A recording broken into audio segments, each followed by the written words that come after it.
Ladies and gentlemen, welcome to Flick Fights!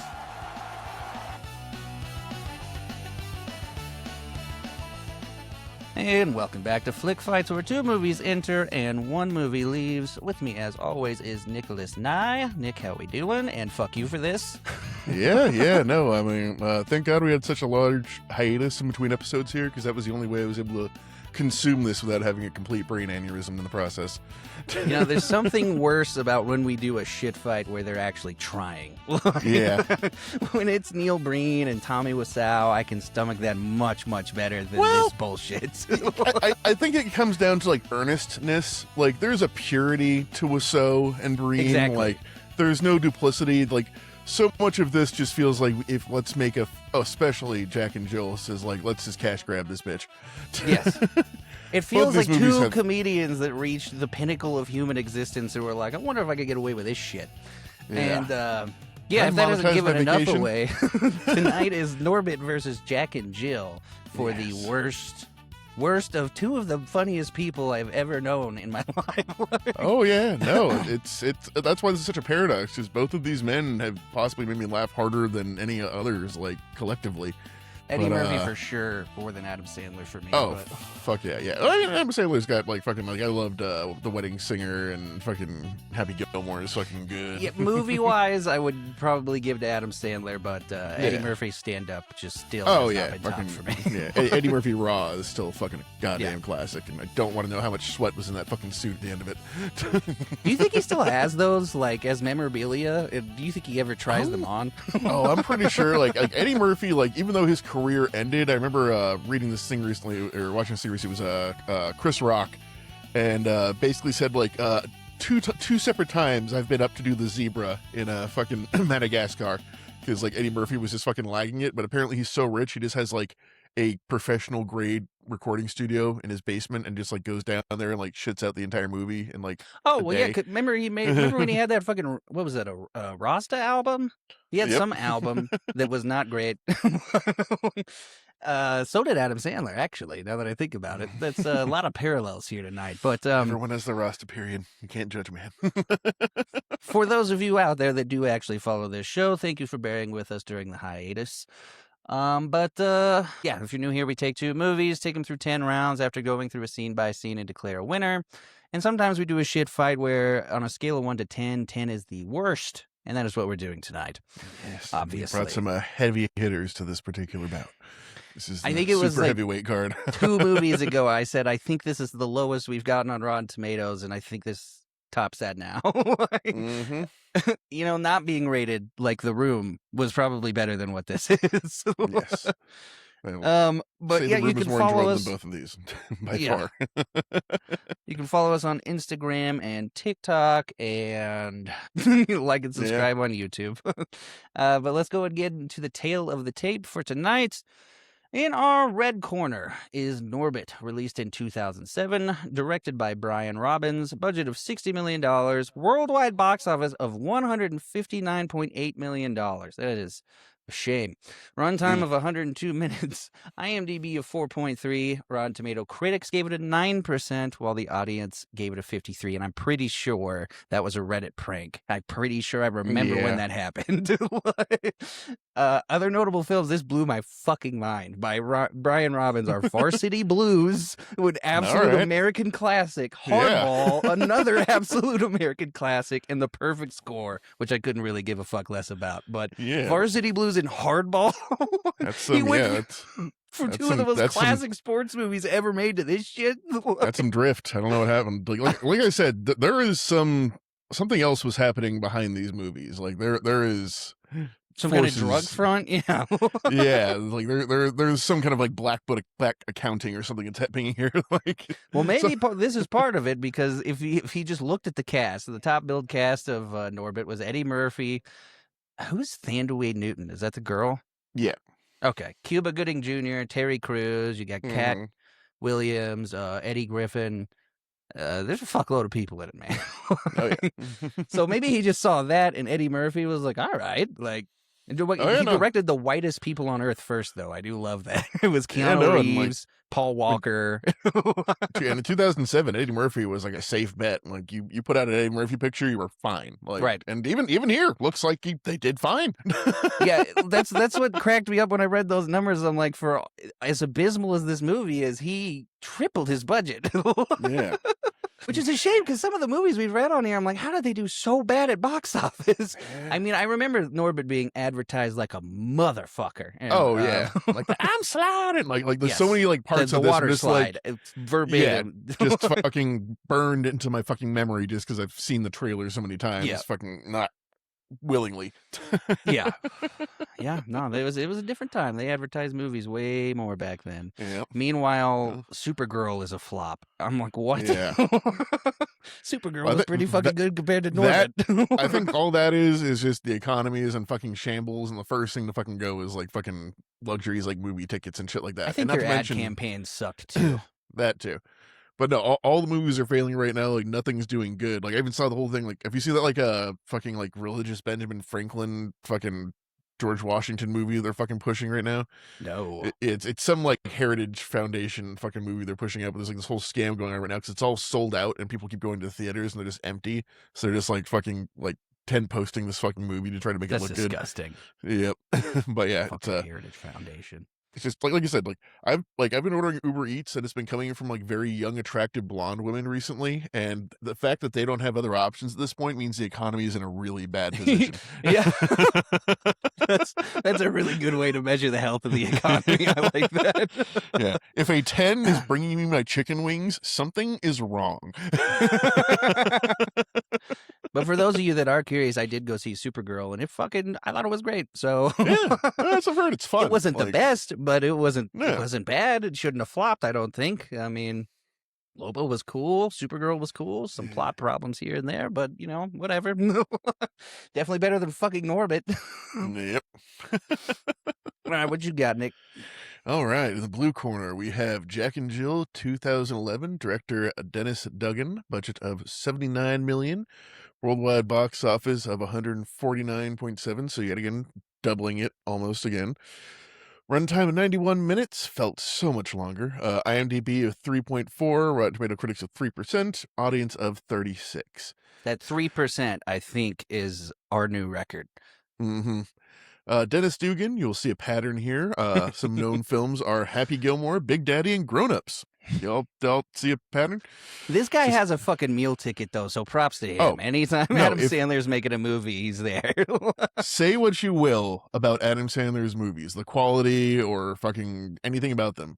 That man has generated a money-making machine for his friends and family like no other. Yes. Like I saw the movie Blended, and Blended is let's film our family vacation to Africa and turn it into a movie. That's what Blended was. And when he made Blended, it was in a run of like 3 movies that were exactly the fucking same with Drew Barrymore in them. It was crazy to me. And I was like, how is nobody seeing this? Yes. Top billed cast for Jack and Jill is Adam Sandler, Katie Holmes, because ever since that whole Tom Cruise Katie thing, Holmes. all she does is just like simple, vanilla, bland housewife with no personality. That's all the roles she takes now. I was like, is this what Tom did? Did you? Yeah, you can see the damage. It's there. Al Pacino playing himself, and Eddie Tong. I think, is that Elodie. Felipe or whatever? Yeah, Yeah, okay. Elodie Tong. Yeah, Felipe. That Who, guy, I've never seen him in anything else. No, and I I don't care don't to see wonder him why. in anything else. no. Do you want to see a man make the same joke 15 times?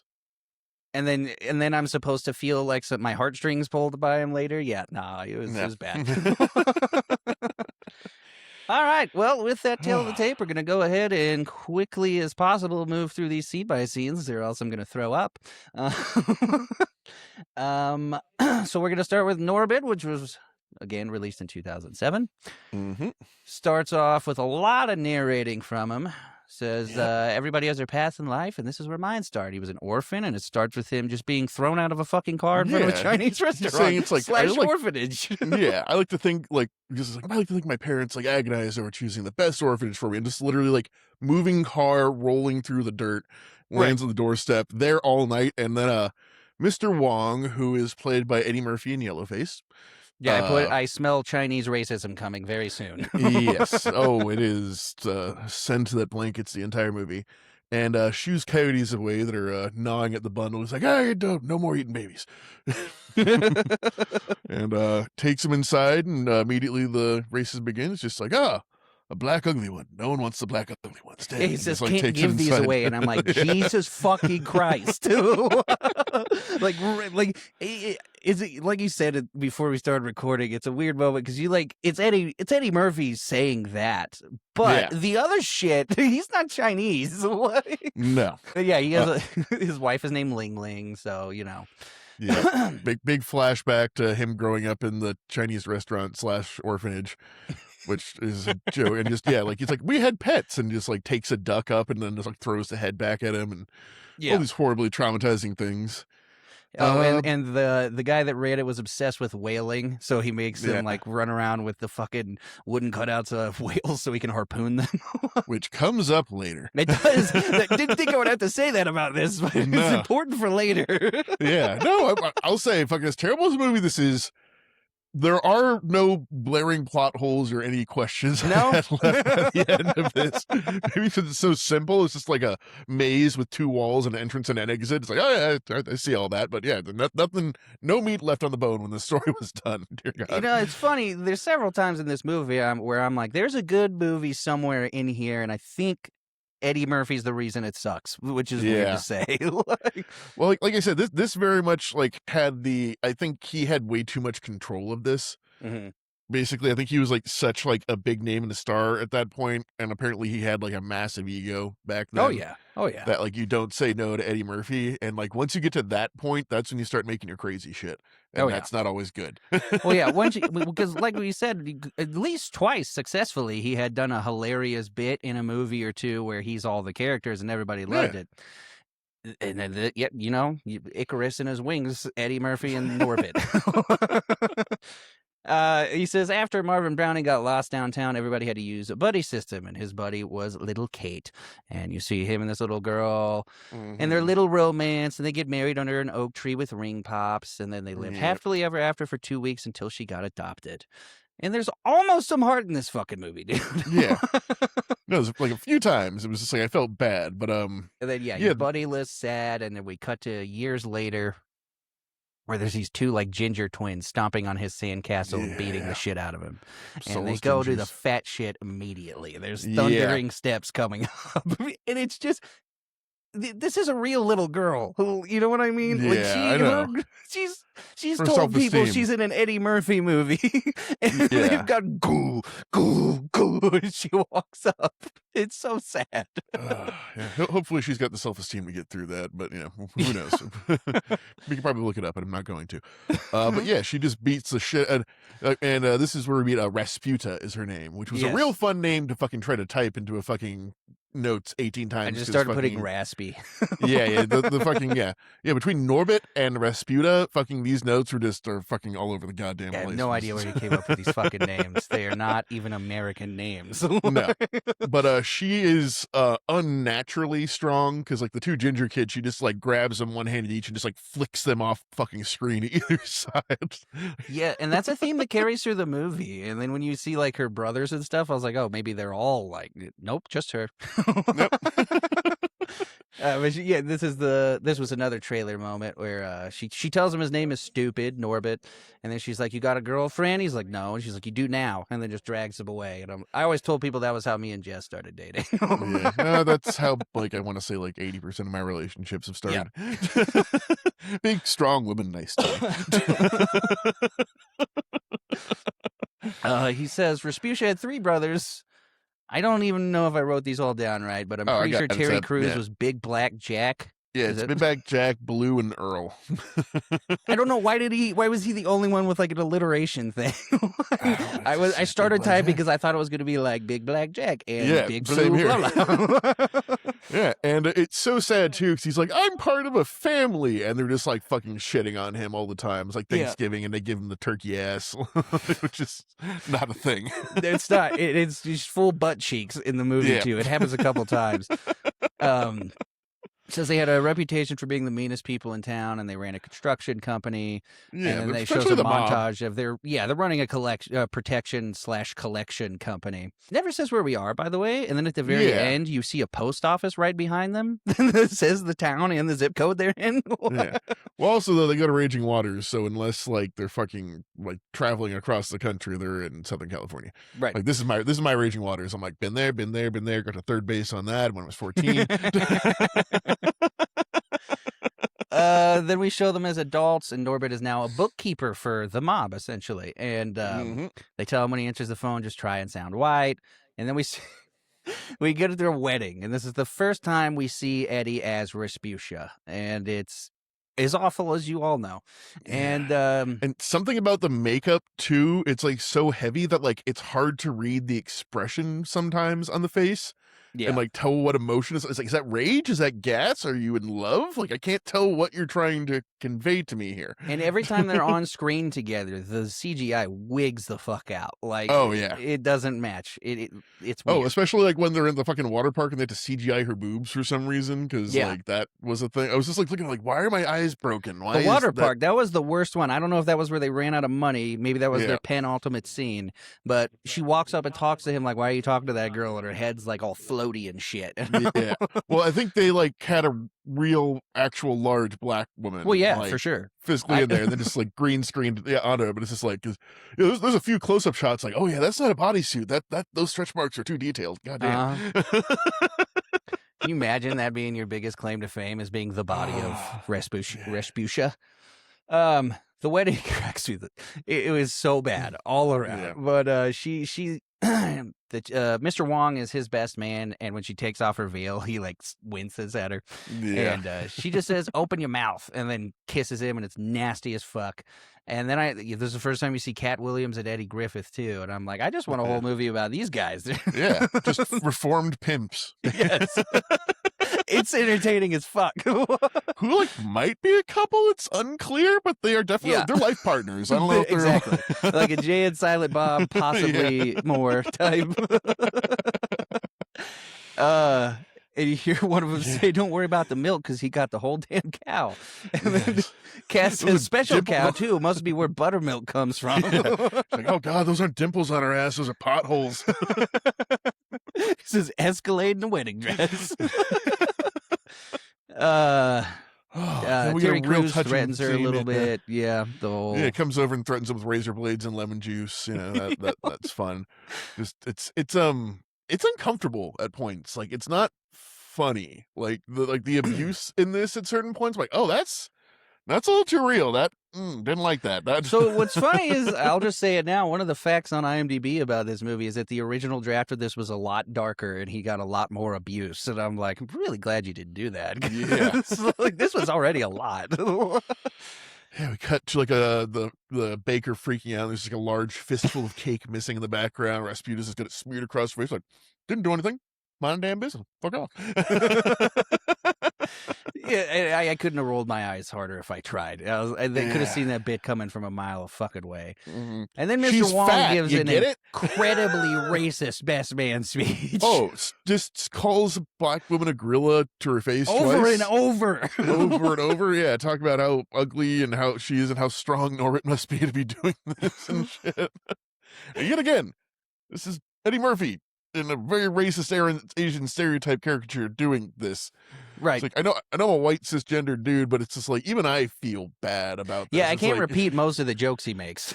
Yeah, like it's there's a lot of things just be like they said something in this kind of general way. Yeah, it's that bad. Yeah, he makes some gorilla jokes a couple times and some banana shit. Tells a story about Norbit getting bit by a poison snake on his ass very close to hole, and didn't know if he should suck out the poison or not, and didn't, and then Norbit survived somehow anyway. It's basically the whole story. Which Poor might, Norbit has just been surviving horrible things his entire life. Yeah, which who knows? Maybe that might explain his slight neurodivergence that he seems Right. to have. Just Have you ever seen The Jerk? Yes, a long With time ago. him It's and the Steve. Steve, the thick Steve. Like I know who you're talking about. The Steve that was in Men in From Black. SNL. That guy. Yeah. And he's like in Men in Black 2 for a second. That guy. Or Steve man, this is Carell. gonna I drive think it's me something nuts. else. or not Steve Carell. Steve Martin. Steve Martin. Yeah. Yeah, it was almost exactly like his character in The Jerk. I don't know if he Mhm. just did that and wanted to do something else with it, but fucking sucked. He comes home and tries to carry her. She says, "Carry me over the threshold like a little chocolate drop," and he can't. She calls him pathetic, says he's not a real man, and then we just get a montage of shit I wish I could erase from my memory. Yeah, like it's like he's like, "Oh, you're a little delicate flower. Don't be gentle," and she already has the outfits. Like it's just Yeah, it's a montage of a whole bunch of role playing. At one point, he's Abraham Lincoln, and she is. a slave woman. Is that what it is? maybe? Because that's what I wrote down. I think so. It's got some Aunt Jemima vibes to it. It's not great. It's really, really uncomfortable. I don't know if that's a Yeah. thing. But Yeah, and there's a cop uniform that comes back up later. oh my god, yeah, it was literally like 2.5 minutes of this, and Yeah, same thing just over and over again. She jumps getting on top of him, pinned, crashes collapses the bed. Yeah. Yeah. I put in parentheses, real talk, this voice is horrible. I wouldn't be able to understand shit if not for the subtitles. Yes. And this bit happens, I think, 3 times in the 3 movie. times. Yeah. Gets in the car, is too fat for the car, and I couldn't tell if they kept making her fatter as the movie went on. I think they that were. was what was confusing to me too, Yeah. because at a Her certain size point, was inconsistent. Like Right. she grew and shrank a lot. I didn't know if But, that was supposed to be like some weird metaphor, like the more horrible she became, the bigger she got, or something. I don't fucking yeah, know. it's still bad. But yeah, she gets in every time she moves. Her boobs honk the horn, and she's She fucking yells at blaming Norbit for moving the Yeah. seed. There's a couple times where I did crack up because he's like just off to the side muttering like, "It's your fault, you stupid bitch." Yeah, what? It's like I think the car shrunk. Maybe it's like, oh yeah, it's been moist recently. I think the car shrunk. That's it. And she straight up fucking hits him for it, and Yeah, just like backhands him in the mouth, and not like in like a funny like comedy like light hit kind of way, like in a very much domestic abuse, like making the whole room feel awkward and quiet kind of way. yeah, I feel like we all probably have some moment where we were younger and the first time we were around an abusive woman to one of our male friends and didn't really know how to react to that because it's not something you encounter a lot. That's how I felt a lot in this movie, where Yeah, it's we like, all stood it felt- quietly and if I could go back in time, would do something about it. Yeah, it felt like a very special episode of something like wedged into a comedy, and it was Right. weird. Yeah, like an after-school special about Yeah. women get abused, man. Yeah. Dude, maybe they should have made a darker version of this where at the end, Yeah. Norbit, like, I feel like himself. it ran a middle line. Like if they made it really light and just like, fucking slapstick fucking hits, not like a fucking sharp, like even the Foley artistry in this is just like, it sounds like fucking bone hitting bone. It's just like this like violent like crack sound, like Yeah. when she hits him. Yeah. Like it's just, because like you can make a comedy hit which is like "Dum," and he's just like like, like that's fine, but like this is just like, no, that was spiteful and looked like it really fucking hurt. That felt visceral, yeah. You see her brothers are trying to convince Mr. Wong to sell his restaurant. They pass over the papers like, basically, do it or else. And he's Yeah. like, hey, fuck that, and stands up and does some kung fu shit with a harpoon. Oh, yeah. and gun. Yeah, he just like wipes his ass with the fucking offer, and like Yeah. they look like they're about to like get up on him. He's just like, harpoon bitches, like, okay, fuck, harpoon shit. He goes, Ling Ling, get my pistol. Then we see aerobics class with Rasputia. I don't remember Yeah. which Wayans brother this is, It's but one of the Wayans brothers, but yeah, it's like a aerobic tap class or something like that. Where yeah, he wants to be Billy Blanks is his whole thing, Yeah. and power tap the fat. And he has seen this bit a million times where he's being Mhm. wildly over sexual with all the people. except And for then- Sputa until she fucking calls him over, and he's Right. like, it's like, and he starts like flirting with her, and she's like, can you give me private lessons? Like, yeah, if you fund my videotape so I can become famous like Billy Blanks. And this is like, all right, because apparently her family has a fuck ton of money just from being like a Right. corrupt ass fucking construction business. Yeah, she says, good idea, but he says, I'm trying to be Billy Blank, except double the money and half the blank. What Yeah. the fuck does that even mean? And also, he's ugly as fuck, too. He's got, like, Yes. buck-ass teeth, goggles, and some Yeah, fucked it's got a up hair. leotard that goes like down under his nipples. It's fucking, yeah, it's not great. And yeah, and then we get. I love that it's right out of the fucking gate. She just starts cheating on him, but Yeah. Yeah, no, Uh, it's like literally he comes home and like sees her car there, and he's like, "Oh, why is Resputa home?" And just comes in and immediately catches them, and then like the gaslighting of all time begins. yeah, we don't really ever have a resolution to that. I mean, other than the whole movie resolution. But, Yeah. you see But Eddie. even later, yeah, he comes in later and he like doesn't give a fuck. So I guess he's just fucking. It's like, "Ah, I'm Yeah, fucking but then over he this shit." falls for some other shit. Yeah, we'll get to I that. get it. Fucking, yeah, I got some personal issues with that one. Yeah. Eddie and Kat say it must be Saturday. Here comes Norbit right on schedule. And he's like, how are you guys doing? They're like, almost like the good old days. He's like, what do you mean good old days? They're like, pimping, Norbit. He's like, what's a pimp? Always a pimp. And it's like, well, like, really, what are you doing inside? It's like, we're selling like ladies' underwear. It's like, well, what's that like? It's like, well, we used to sell hose to Johns, then we sell Johns to hose. I was like, They're damn, hilarious in this movie. that was like a few times I was like, okay, I giggled. You got me. Yeah, You got me vintage on that Cat line. Williams and Eddie Griffin. It was great. They Mhm. deserve another movie. But yeah, they know it's Saturday because he's coming to the chicken shop to get 3 large buckets, extra sauce. Don't trim the fat or she will kill me. Yes. Yeah, they're trying to get him a new haircut, shoes, or like maybe a bath or a sink. And he's like, don't tell me you bought the bath store too. And then, yeah, that's what he says that. Yeah. He's like, take these tater puffs to them little chillin'. I fucking love Eddie Griffin, dude. Yeah, he's like, oh, it's so sweet, man. Thank you. Like they're just honestly like really good-hearted, kind, community-conscious men. Like it's Right, really yeah, weird. yeah. And yeah, so Norbit's on his way to give a puppet show at the orphanage and realizes he forgot his Yeah. puppets. And this is like with that statement right before what is about to happen is like the saddest Yeah. fucking story ever. I have to go entertain the orphans. Oh no, I forgot the home.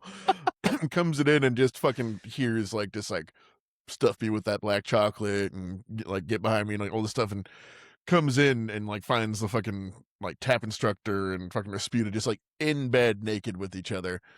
And he just gets up, hey, Norbert, oh, good to meet you. Like, Rasputin really loves you. She's been talking about you a lot. And just standing there, get in front of him with a fucking like erection.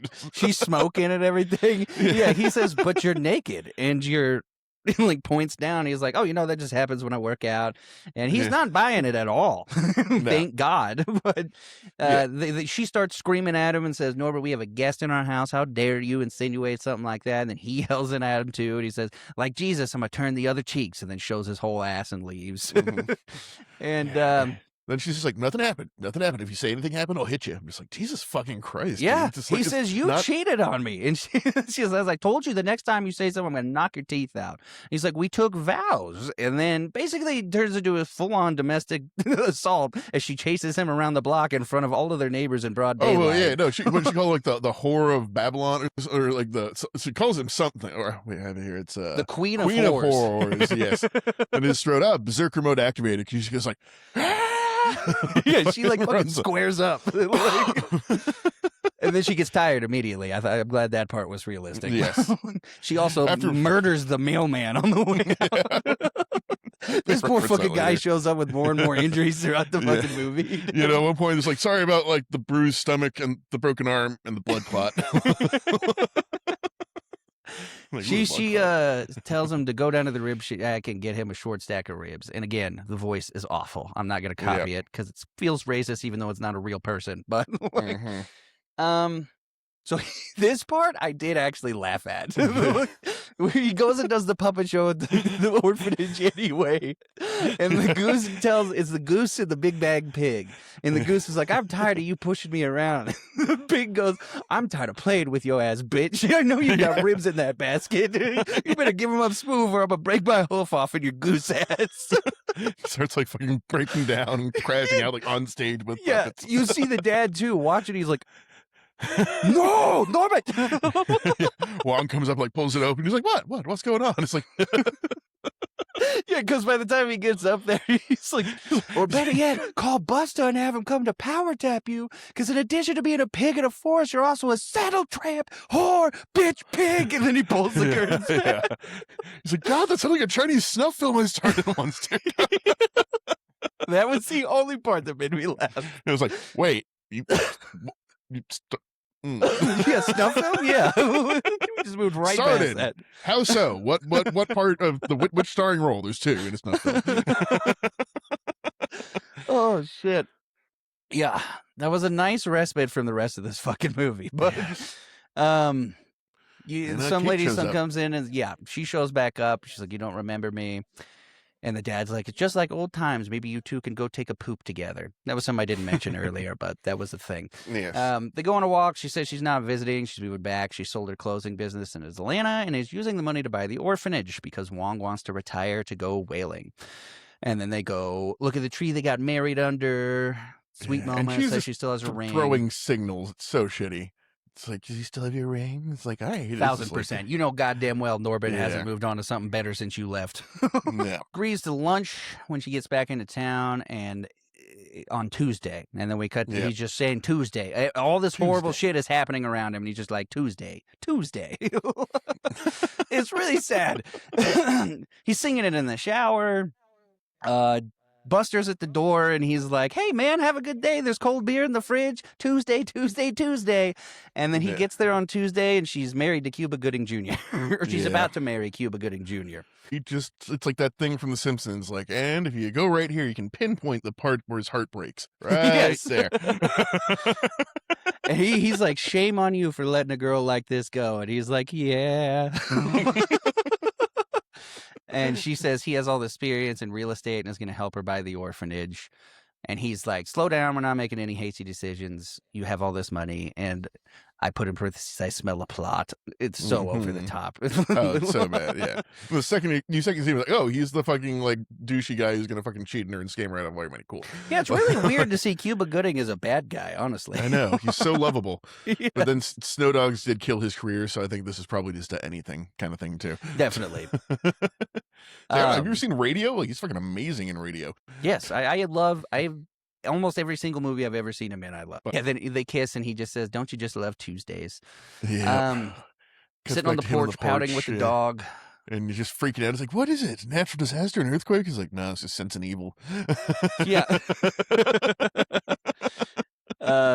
In bed, she's all the way on his side. He says a man needs his own space, pushes over, she rolls on top of him. We see this bit crushes a lot. him. Yeah. Get in the car, same fucking bit again. This is where I wonder who the body for Rasputia was. This is demeaning as fuck. I imagine like it either had to be several different women because the physicality of the actor changes a bunch of times and the size. Yeah, between or they this just and had... like the water park, like those are two different people. Definitely, yeah. Like, maybe some of it's a fat suit with CG. I don't know. It's hard to tell. Like it's. Yeah, I don't know. They should have stuck to one thing though. That's for sure. No, because their tits like fucking like fluctuate in size vastly from scene to scene. Like sometimes they're normal, sometimes they're like fucking like gonna take her down if she takes one step forward. Like could knock out anyone in front of her. Yeah, it's inconsistent if at best. Right. And so here she just breaks the seat off the track. And they're driving around. I didn't really like this song to begin with, but this for sure ruined it. Like she's constantly driving around to "Don't You Wish Your Girlfriend Was Hot Like Me." Mm-hmm.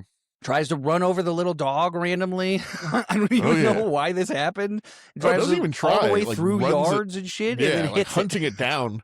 And like cripples it for the fucking rest of the movie. Like I thought it died. And I don't know if this is the first time she says it, but it's the first time I noticed this. She has a catchphrase that I can't fucking stand by the end of this movie, where she runs the dog over and goes, "How you dern?" I'm like, what the fuck is that shit? Like just shoehorning that shit in. Yeah, and because of that, Norbit packs his shit. He's like, "I'm fucking done." And like he's like, got his big boy pants on. He's walking out the front door. And then she does the goddamn thing that has been fucking done to me. But I'm pregnant. She says, "I'm with child." She's like, "Can't you tell? I got a little belly, itchy titties." Hugs him, fake cries, "Please, Norbit, no." And then we fade away. Yeah. Oh my God. And then we're at the town fair, and there is a fat girl riding a pony. While Norbit tells the pony he understands the pain he's in. Mm-hmm. And this is not the worst thing that happens to a pony this evening.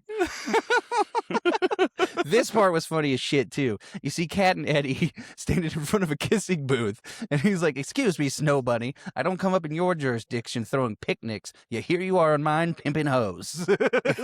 She's like, "It's just a kissing booth." He's like, "Call it what you will, but Pope and Sweet Jesus are taking half. You work for me now." She's like, they take the lady from the kissing booth. She's like, "I want to be a hoe." Yep.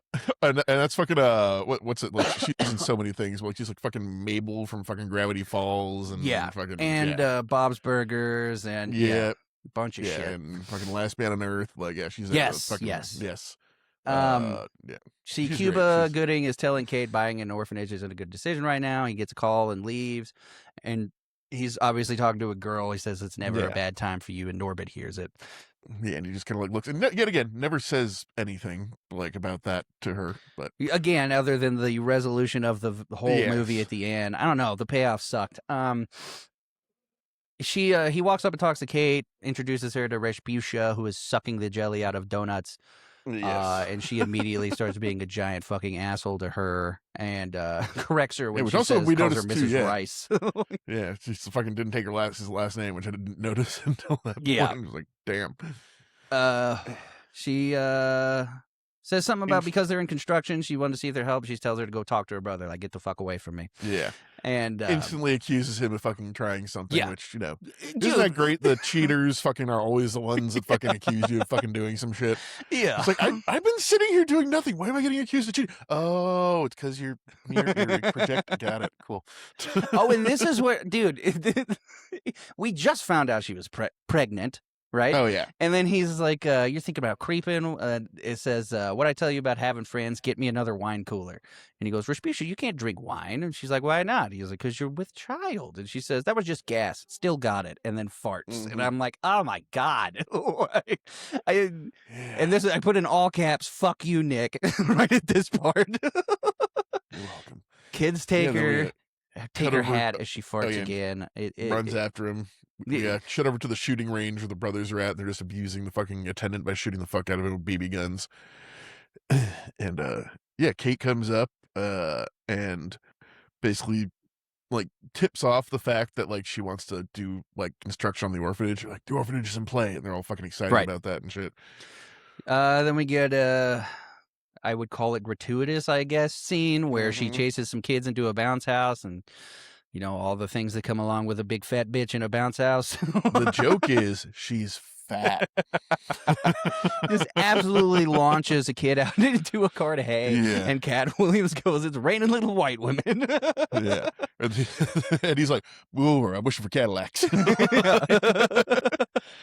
But Bounce house deflates, got her hat. She sees Norbit dancing with Kate. And I will say, Kate is like fucking throwing it back on Norbit. Yes. No, Kate is not innocent in this. You cannot fucking make me believe any way, shape, or form. She has the coldest of feet of ever and is like fucking basically just emotionally cheating right off the bat. And Poor fucking Norbit, man. Yeah, she's throwing it on Norbit. And you hear everybody cheer and go Norbit, and she just throws a speaker onto his head in front of everyone. Yeah. Nobody says anything or does anything or calls anyone. No, not even a speaker, a fucking PA on a fucking tripod. Yes. He wakes up in the hospital in the next scene. Which is accurate. Those things weigh like fucking 100 pounds. Bro. He should have died. That is an attempted murder charge. 1,000%. Also, there are no cops in this world. No one has a gun. It's just apparently... At the end of this movie, that becomes incredibly clear. Yeah. It's like one gun solves all of these problems. This is a town where it's like we've agreed to only fisticuffs and like blunt weapons. Like that's the rule. It would be a funny mashup is like this with Runway? Walking Tall. Oh, yeah. Fucking The Rock comes into the Lattimore run town. Beats the shit out of Respucia. He wakes up in the hospital. Terry Crews. Yes. He sees a commercial for background checks by mail. It's like a little small thing that you know is going to be important because this movie has no plot. Doctors say if it wasn't for his hard afro, it could have killed him. And she notices that his heart rate gets faster when she moves closer. That made me laugh, and he's just like fucking like looking at the monitor, and he's like her tits are on his face, and it's just like 148. He's like about to die. Like... He's like, maybe the machine's broke, and just rips it all off. You see Cuba Gooding loading a car And I don't even understand how we got there. Like, the brothers Well, I walk think up it's and they're like, we run basically this town. Your woman said she intent. was going to buy it. And he was like, Yeah. nah, fuck that. I'm out of here. And I'm like, what? Yeah, it's because she's intent on buying the fucking orphanage, which is a bad financial investment. He's just gonna like waste all your money. So it's just like, I'm done. Like, there's no more money here to. Yeah, get, I mean, he barely tried. Yeah. But we find out later, like, this is he was just cutting his losses and gonna fucking move on to the next fucking greener pasture here. So Right. These brothers tell Cuba Gooding their big plan for the orphanage, which is a strip club named Nippolopolis. And if they swing him a deal, they'll make him a partner. And they're like, what about Kate? And they say, if you marry her, it's just as much yours as it is hers. Kate asks Norbit to take a bike ride with her by the lake. He says he still can't ride a bike. We do a whole thing with that. And Dion unboxes dinner when she gets home and pretends he cooked it, and immediately proposes, and she says yes. Yeah. Like, dude, you're No, like, she is an idiot in this movie, dude. Like, so many times, just no IQ whatsoever. yeah, No self-awareness. no writing involved in this character at all. Just the girl. No, she's a prize to be won as a reward for Norbert at the end of the movie for all the suffering. That's all she is. You see Norbit getting also, ready for the water park. There's one other bit here we missed too, but I thought that was really fucked up because like she forces him to go to the water park too with the kids. He doesn't want to go, and then she threatens him with a fucking defibrillator. Oh yeah. Like, yeah, just straight up death.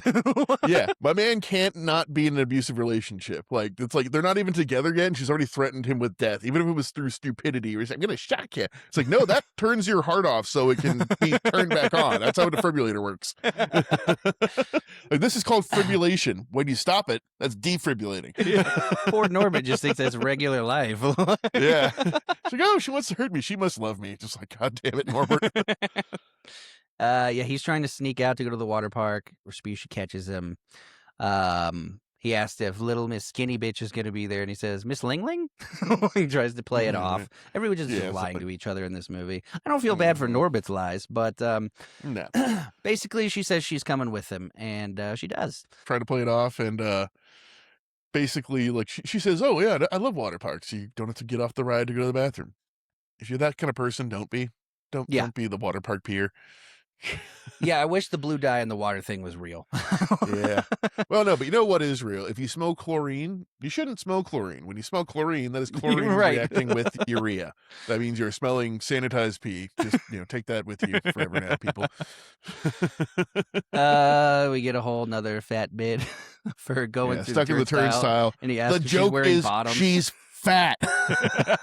I think this was from the trailer too, though, when he says, Miss, are you wearing bottoms? And she fucking pulls up her whole gut, and I'm like, why? That's a real person. It is. Yeah, no, yeah, at this point it is not Eddie Murphy in a fat suit. It is CGI Eddie Murphy drag face over a real woman's body with fake boobs, maybe? I can't tell.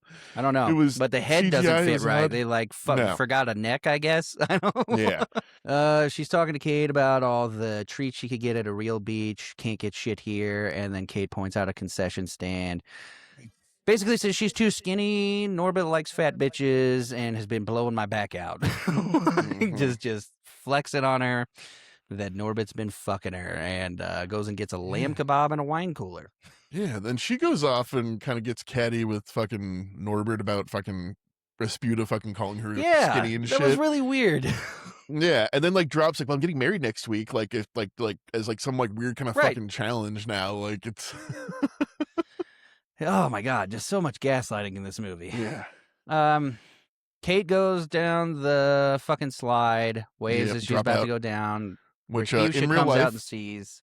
Yeah, in real life, at the end of that slide is a bunch of bleachers, which they don't state it explicitly for this purpose, but the purpose is to hope that a girl's suit gets blown off. Right. Yeah.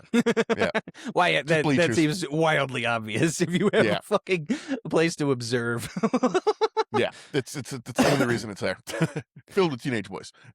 And when she comes up and sees that he's watching her go down the slide, this is the spot where I put the CGI is like really fucked up. Like it looks really. I could have done Photoshop better. And then all of a sudden she sounds like Miss Piggy for some reason. Yeah. I don't know what the fuck happened in this scene. I don't know if it was like thrown in at the end and he forgot how to do the voice. She says, so you want to watch a bitch go down a slide? I'm going to show you how a bitch come down a slide. She says it like 19 times. Mm-hmm. Goes up and like there's just like everyone watches as like the sun doesn't quite get eclipsed again. Yeah. The joke is she's fat. Just like, God damn it, dude. It's just, we're almost there. And then we get to the Jack and Jill fat jokes after this. So Not quite as unbearable, but yeah, she goes down and just hits like terminal velocity immediately and just skims like a fucking rock over the bottom of it, hits the fucking retaining back wall at Mach 4. And this is just a personal pet peeve of mine. I know where that kid's pool is. I know where the slide is. And like you would have to make a 90-degree turn in the air to fucking do that. But that's just me. And then she lands in a fucking kiddie pool. Yeah. Like implying that she's going to crush this like little ginger haired girl. But then she just lands next to her and ejects all the water out. And it's, yeah. And then looks at the girl and says, "How you dern?" And then I put "fuck you, Nick" in all caps again because I fucking can't stay. Every time she says that, I get more and more angry. I'm like, who is this for? Who is this catchphrase for? Did he think people were going to say this? Yep. We see Lloyd has wheels now, the little dog. Norbit's waiting for the mail. Mailman has a neck brace now. He says Respucia's victims are everywhere. Yeah, that's where it's like, yeah, sorry for the like bruised stomach and the whiplash and the blood clot. He doesn't get what he's looking for. He's working while Respucia watches Maury. Gets a call from Kate. She asks him to meet her in town, and he comes up with his genius trick to where he can get away from his wife to essentially cheat on her. And every time he gets a call from her, he'll ask Respucia to go run an errand in town for him. She yells at him, tells him to go do it as fuck himself, and he's like, okay, and then just leaves. So we get a lot of that, a montage of Kate's buys Norbit a bike, teaching him to ride a bike, more excuses to leave. Picnic. At one point, she's running a backhoe for some reason. Respucia is fucking washing cars to Milkshake brings all the boys to the yard, which is no context. Nope. Like no idea why that happened. We just really needed to make sure we had those soaped Eddie Murphy boobs just plunged directly into our face. Norbit rides a bike. Asks if he wants to come to Giovanni's to help her pick wedding food. Says she doesn't trust Dion because his food tastes like takeout. The pimps tell Norbit that it's a date. Yeah. Yeah. So you're paying for it? It's like, no. It's like, then it's a date. Don't tell a pimp his business. Kate is at the salon. Respucia turns and asks why she's trying to look all extra. She thinks she's up to something. Implies that she's the hottest girl in town, and the whole fucking salon like chimes in on it. I'm like, Jesus Christ, man! It's fear. This is literally like a fucking tyrant family. It's the whole town has Stockholm syndrome. It's not great, right? Cuba Gooding Jr. is talking to the brothers, the Lattimore brothers. Says he needs help with a liquor license. Needs Kate to sign it, says she won't. What do we do now? And they use Norbit. They tell him he needs to go get these papers signed, and he doesn't even ask why because he's just so happy that they're making him go see Kate. And then he goes to the pimps for a makeover. They put him in a big purple pimp suit, condense his afro slightly, and give him flowers. It goes into the Italian deli where they basically do the Anchorman thing where it's like, oh, you're so smart and you're so funny. He's a good man. He asked Giovanni if he made his favorite. And she's like, you must come here a lot. He's like, we used to until Respucia got banned because there was an all-you-can-eat buffet, and she took it as a challenge, and it got ugly. Jesus Christ. We get a time transition, and they're basically drunk, I think. She's wearing his hat. Yeah. Oh, yeah. No, once she's wearing his hat, that's over. He says he wish he never married Respucia. She says we had nobody. You can't blame us for wanting to feel safe. So they're, both saying they're with people they shouldn't be with. And then she just signs the papers without looking at anything. He's like, hey, it's something for you to sign. It's like, oh, okay. And like neither of them fucking think about it and just move on. And he asked her, do you love him? She's like, yeah, of course. If I wouldn't get married if I didn't love him, right? And this fucking question mark at the end of the sentence. We cut back one of the two brothers. I don't know if it's Earl or Blue. Not Terry Crews. That's not Terry Crews. Yeah, comes back with four pizzas, like full whole pizzas for Respucia, and under zero pressure folds that fucking. He's on a date with fucking Kate. He's just like doing he basically as he fucking comes in. Right. Yeah. And then I don't understand what the threat is here. Is the threat that she's gonna kill herself with all the salt? Like, is that what the? Because I don't know, she bro. gets pizza out and gets a thing of salt and starts salting it, and every time he does, he's like, oh, oh, oh, no! It's just like it's like the only thing I can think of is like she's gonna give herself a stroke by all the fucking salt she's putting on the pizza. Yeah, I Like, don't. but I think everybody should have been fine with that. yeah, but yeah, then he just like fucking blurts out that Norbit's on a date with Kate, and she's just like. Fucking goes full berserk mode again and like runs out of the house, fucking gets in her car and like starts stalking him. Yeah, breaks her seat handle this time. You know, more alteration to the seat. The bit that with keeps on giving. Yeah, with the fun narcissistic sociopath of he made me break my things, which is like one of those little too real. That's what I'm saying, man. There's so many elements of like real psychological trauma in this movie. Yeah. Look what you made me do. Oh God. She peels out the car. You see Norbit and Kate are at the church. Preacher says, "Never had a chance to rehearse your vows. Let's do it now with this guy." And I'm like, really? Like, no real preacher would be like, practice saying I love you to this guy. Yeah, and then she's like, "Oh, well, we haven't really even like thought about that yet or done anything." He's like, "What would you say?" Like just out of curiosity's sake. Yeah, while we're drunk in a church. Yeah, and then he just drops like the most like heartfelt, like tender, fucking like "I love you" and the beautiful person you are fucking speech ever, and she just like is melting in front of him, like obviously, and then the preacher goes, "Hey, this is the part where you kiss," and they just go, "Bam." Yep. You also see Vespuccia bust in the door at Giovanni's and scream and abuse them all when she sees a turkey ass on the table. Yeah. What the fuck, apparently bro? he likes like, it now. We're in the thick of some almost good shit for this movie, and then turkey ass. Yeah, and then as they're kissing, Rasputin's like on the fucking prowl looking for him, and like Panic sees saying, them. "Don't you? Don't you wish your girlfriend was?" Don't you wish it? Don't you? And like like sees them kissing through the open door of the church, and like passes out from the shock of it, crashes her car.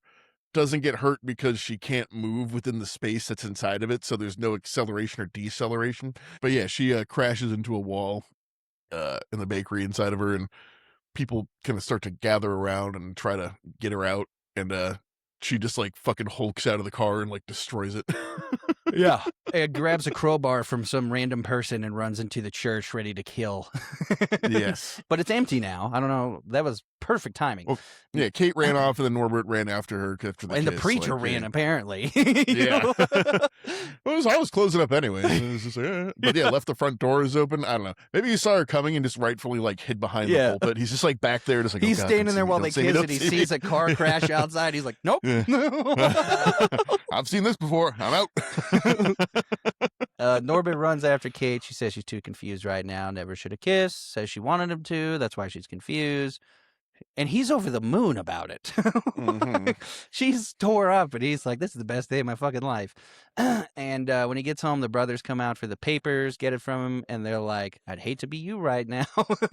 Then he goes into the house, and he's trying to like sweet talk her in the dark, and then sees the mail and starts looking through it. And then the whole turn on the lamp in the darkness and expecting a letter, Norbit? How was your date?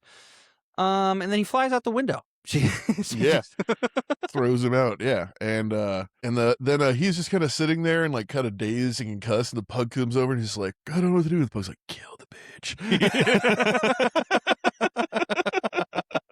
He says, what? You heard me. Rub her out. Ice the bitch. He says, you know what it's like to be a dog with no legs. And then Respucia comes out with potato head and acid. Yeah, she's like, do you know what this is? It's like some kind of terrifying satanic potato sculpture. And she says, this is what'll happen if you ever talk to her again, and just like sizzles this potato and then says her beloved catchphrase. We see Kate is practicing dumping Dion in a mirror, and then he comes in, says, we need to talk, shows her the papers that she signed, basically says, you know, Norbit pulled one over on you. She's like, why would they even want a liquor license? And he says, titty bar. She runs straight over to him, and as she's coming over, like, Norbit's just being punished for existing full again. Cinderella. Yeah. Yeah, you're gonna clean the basement, then you clean the farm, then clean the attic. Like, you don't have an attic. You're gonna fucking build the attic and clean it. Kate shows up at his house and talks to him through the basement window, and out of fear for her life, he does the whole "get away from me" or "nobody likes Yeah. you." full on earbudser. Full like, Harry and the Hendersons. Yeah. Nobody loves you. Run away. And also, like, she being like, I'm sorry, she's so fucking dumb. Like, his expression while he's doing this is like a man that's She's, crying and like looking afraid up. of his abusive ass fucking girlfriend above them, and like While she's he's in just a like, fucking basement. yeah, like whispering, like yelling so he's not heard, and like just she's just like, oh, he must really hate me then. Where he's just like, I hate you, and you can't ever come here again, and I don't love you anymore, and just go, get out of here, go, leave, run. And then It's like- she even comes out and it was like, "Oh, he played you, bitch." Like, Mhm. oh my god. Yeah, Norbit Mr. Wong sneaks is out of just bed there. and then out of the house with a suitcase. And yeah, Mr. Mhm. Wong is just walking around his neighborhood. Yeah, we'll gloss over the rest of that scene. Yep. There's nothing important there. Norbit has an epiphany and finds his background check letter has arrived, reads it and Mhm. gasps, and then looks for Mr. Wong and he's gone. Yeah. Is he dead? No, because he's I in don't the next know. scene. I don't know if that No, was a 'cause he's Batman thing or what. No, yeah, he's at the wedding. He's not dead. Like, oh This yeah, movie's so and fucking stupid, dude. I know. And he tries to call Kate and explain things to her, but of course, it's one of those movies where two people had a rational conversation for 60 seconds, all the plot points could be fucking Exactly. resolved. But Yes. just because you can't even listen to a word you say, bye, and just like hangs up without saying anything. And then like the brothers show up and just basically say, okay, look, you're not fucking leaving the house until the wedding's done. He's like, why do you care about the wedding? It's like, oh, we're just gonna scam her out of the fucking orphanage and turn into a titty bar. Yep. Just explain our whole fucking villain Full plan Bond to you. villain. Yep. Yeah. For some reason, Rasputia wants to go to the wedding now, so she makes the brother stay at home with him. Yeah. I guess watch maybe if Norbit gets up, but then they leave to intersect. I don't know. It was dumb as fuck. They should have all Yeah. just stayed there. But Mhm. Wong walks her down the aisle. She asks, "Why are the Lattimores here?" Which is hilarious because we're all like, "Why are you there?" And she's like, "Why are you here?" And he says, "Don't Mhm. worry, it's your day." And you see Norbit busts out the window in the basement and gets away. Brother, Yeah, I thought they tries were to gonna do chase him. something clever where like he broke the window and then like he would like run up the stairs and lock the brother in downstairs. But no, he just broke the window and left. It's Yep. just, he could have done that any time. Yep. Jack's phone rings at his wedding. He answers. The guy shushes him and he punches him in the fucking face. Mhm. These people are a nightmare. Norbit is headed this way, and then he and Rasputia run out. Yes. And then Wong tells the pimps Norbit is coming. And they're like, we have to figure out a way to stall the wedding. And they're like, I've ruined plenty of weddings. I've got this. And they stand up and say, Your Honor, I object. I'm like, we haven't gotten to that part, he says, and I'm objecting prematurely. And they do No, a no, whole ejaculating. fucking show for these people, dude. It's Yeah, amazing. just full like black churches in session basically for fucking the next 3 minutes. We cut back to this, and it looks like they got the best show on earth. Yeah. Oh no, man! I'll say like like fucking white churches. Like I think it was in fucking Dogma, but it's like white people mourn their faiths, fucking black people fucking celebrate Oh, that yeah. shit, man. It's just like, so I'm not even religious, but a black church looks like a good fucking time. Yeah, they give like a whole sermon about love. It's hilarious. Yeah, and even Cuba at one point is like, stop talking about love. It's like, you can never stop talking about love. She fucking Eddie gets the choir going and everything. Yeah, Norbit gets free from them and goes off road on the bike. Eddie is collecting tithes. That I like. He walks up to one guy. He goes, "Pay for your sins, white man." And he says, "We're gonna change your name to Leroy." Eddie's Eddie fucking, dancing. Eddie Griffith, by the way, I have Yeah. always loved watching him dance in movies. He's always done Ugh. some version of a Michael Jackson dance and then James Brown, which is exactly what he does here. I'm- Norbit wrecks into the river. Now he's on foot. The song finally ends, and Kat does the James Brown and puts the jacket over Eddie Griffin. It's beautiful. Dion flips the fuck out when they finish and was like, "All right, let's go." And wedding Norbit time now. Norbit finally walks in and says, "I object." And they're like, "Norbit, Norbit." And then the choir goes, "Norbit!" He says, "The wedding's a Yeah. sham. I'm here to stop it. Kate, I love you." Rasputia runs in and says, "What the hell did you just say?" And he says, "You heard me, Scrumpet." It's But a he fucking basically tells her it's encyclopedia. over and that he's in love with her and says, "Norbit Allen Rice is no longer your bitch." And then she Mhm. screams and sprints at him, and Jack stops her. Yeah. Oh, we are in a public place, and like there probably is a limit to like if she murders him in front of like 500 witnesses, like there might be repercussions. Right. Yes. Because she would have killed him. Yeah. Dion's still just trying to get the wedding going, and Norbit says he's a fake. And says, I have proof right here of all this. Says he cheated women out of $300,000 in divorce settlements. He's making it up, and he pulls out the letter, but it's all fucked up from when he fell in a pond. And then they're like, well, you lose again, Norbit. And then he's like, I thought you'd feel that way, kid. That's why I took the liberty of inviting some of Dion's ex-wives. And then they all walk in right then, like he choreographed it. Yeah, it's like, okay, so I'm just wait for your cue. Right. Yet again, like those women would have gone for blood like the second. Right, exactly. That man owes all the alimony and all the child support ever known to man, ever. Yeah, a bunch of these ladies come in with kids. One lady says, hello, Antoine. And then the other lady says, Antoine, he told me his name was Luther. And then she says, he told me he was gay. He's like, you got to be all confused with my gay twin brother, Antoine Luther. And he goes, I'm out. And he just fucking runs away. The pimps dap it up, and Jack starts chasing Norbit around the church. Norbit slams his hand in the piano and runs outside, and the brother tackles him. And then all the old folks of the town assemble like the Avengers.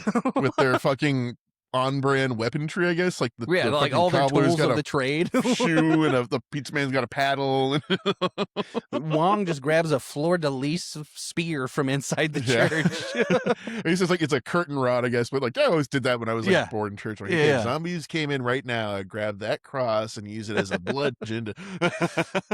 I like that the shoe guy grabs an entire prosthetic leg. That cracked me up. Yeah.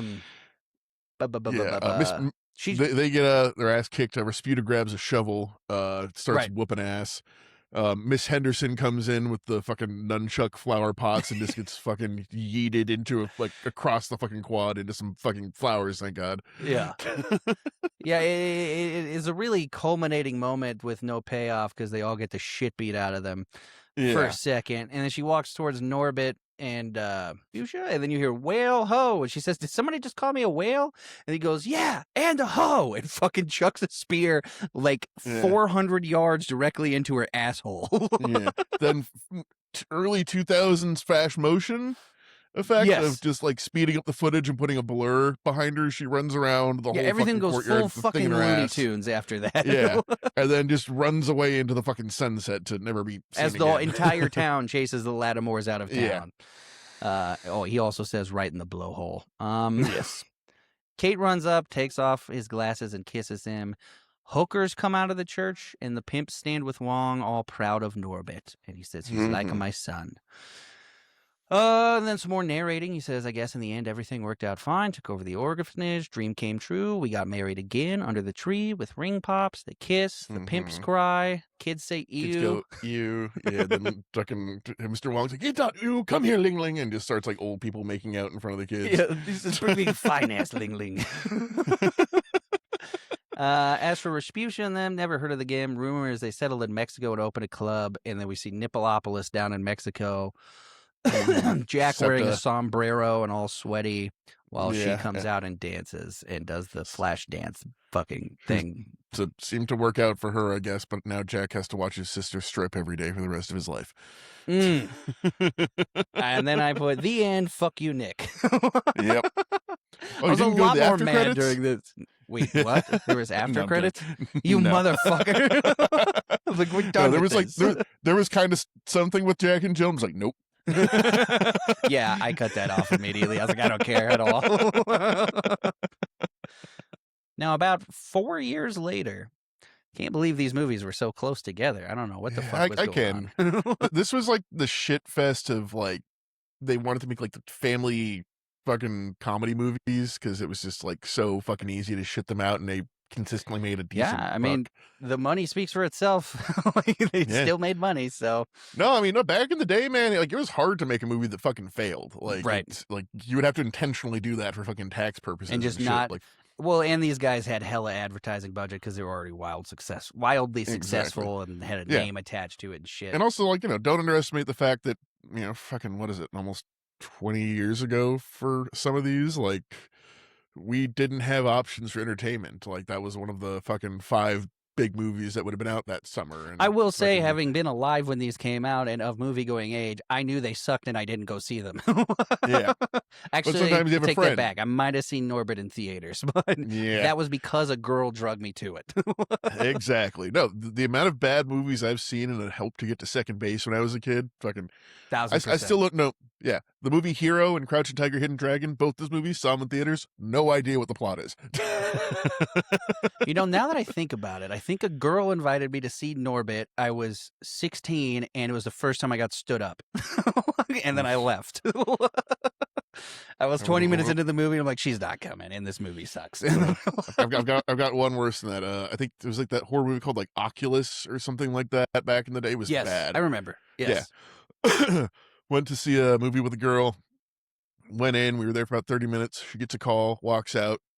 I'm like, she's been gone for a while. Fucking walk out, just gone. Not a goddamn word, not a text. Like fucking then text her later. She's like, oh yeah, something come up. I left. I was like, At least it happened to us both during terrible movies so that we didn't stay and have this horrible memory linked to a fantastic movie. Like, so this one opens with real twins. I don't know if they're real twins, honestly, because some of the shit they say in the beginning definitely seems scripted. And 'cause I see two of them touch each other at one point, which they weren't putting out the budget for fucking right. crossing twins. Two of them touching each look other like technology. Matthew Mercer. Yep. It's just a whole bunch of twins. It's already an abomination. Talking about secret talking languages and shit. Mm-hmm. It's like, oh, this is my spare kidney if something ever goes wrong. You're like, haha. Like stupid fucking twin humor. Then we see some babies that I pray to God are CGI'd because they give them big, gigantic baby butts and farting in a tub together. Yeah, now this is our introduction to our two main characters who, through a montage of their childhood, we can see that Jack, Adam Sandler, is not into their relationship, and Jill is clingy to the point of it being slightly incestuous in certain places. It is, right? Yeah. There's a point No, where like, she she's has staring at, more like, armpit hair, and then she's jealous of his fucking Those- girlfriends and like hits one Yeah. of them. It was weird. It was weird. I mean, I've never grown up with a sister, but I know people that have had them, and I didn't see that ever happen. No. Who knows what happens behind closed doors, but fucking let's just hope it didn't.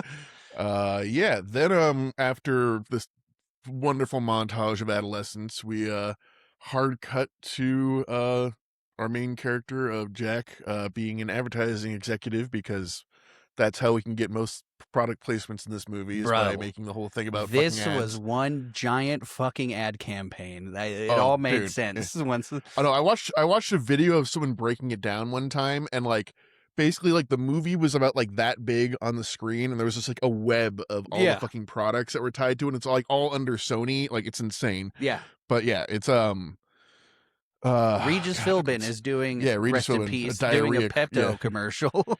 Yes, and it's a little puppet of a stomach going like, "Oh God, my stomach hurts. Drink the pink." And then like Regis gets all fucking butt hurt that the puppet gets better lines than him.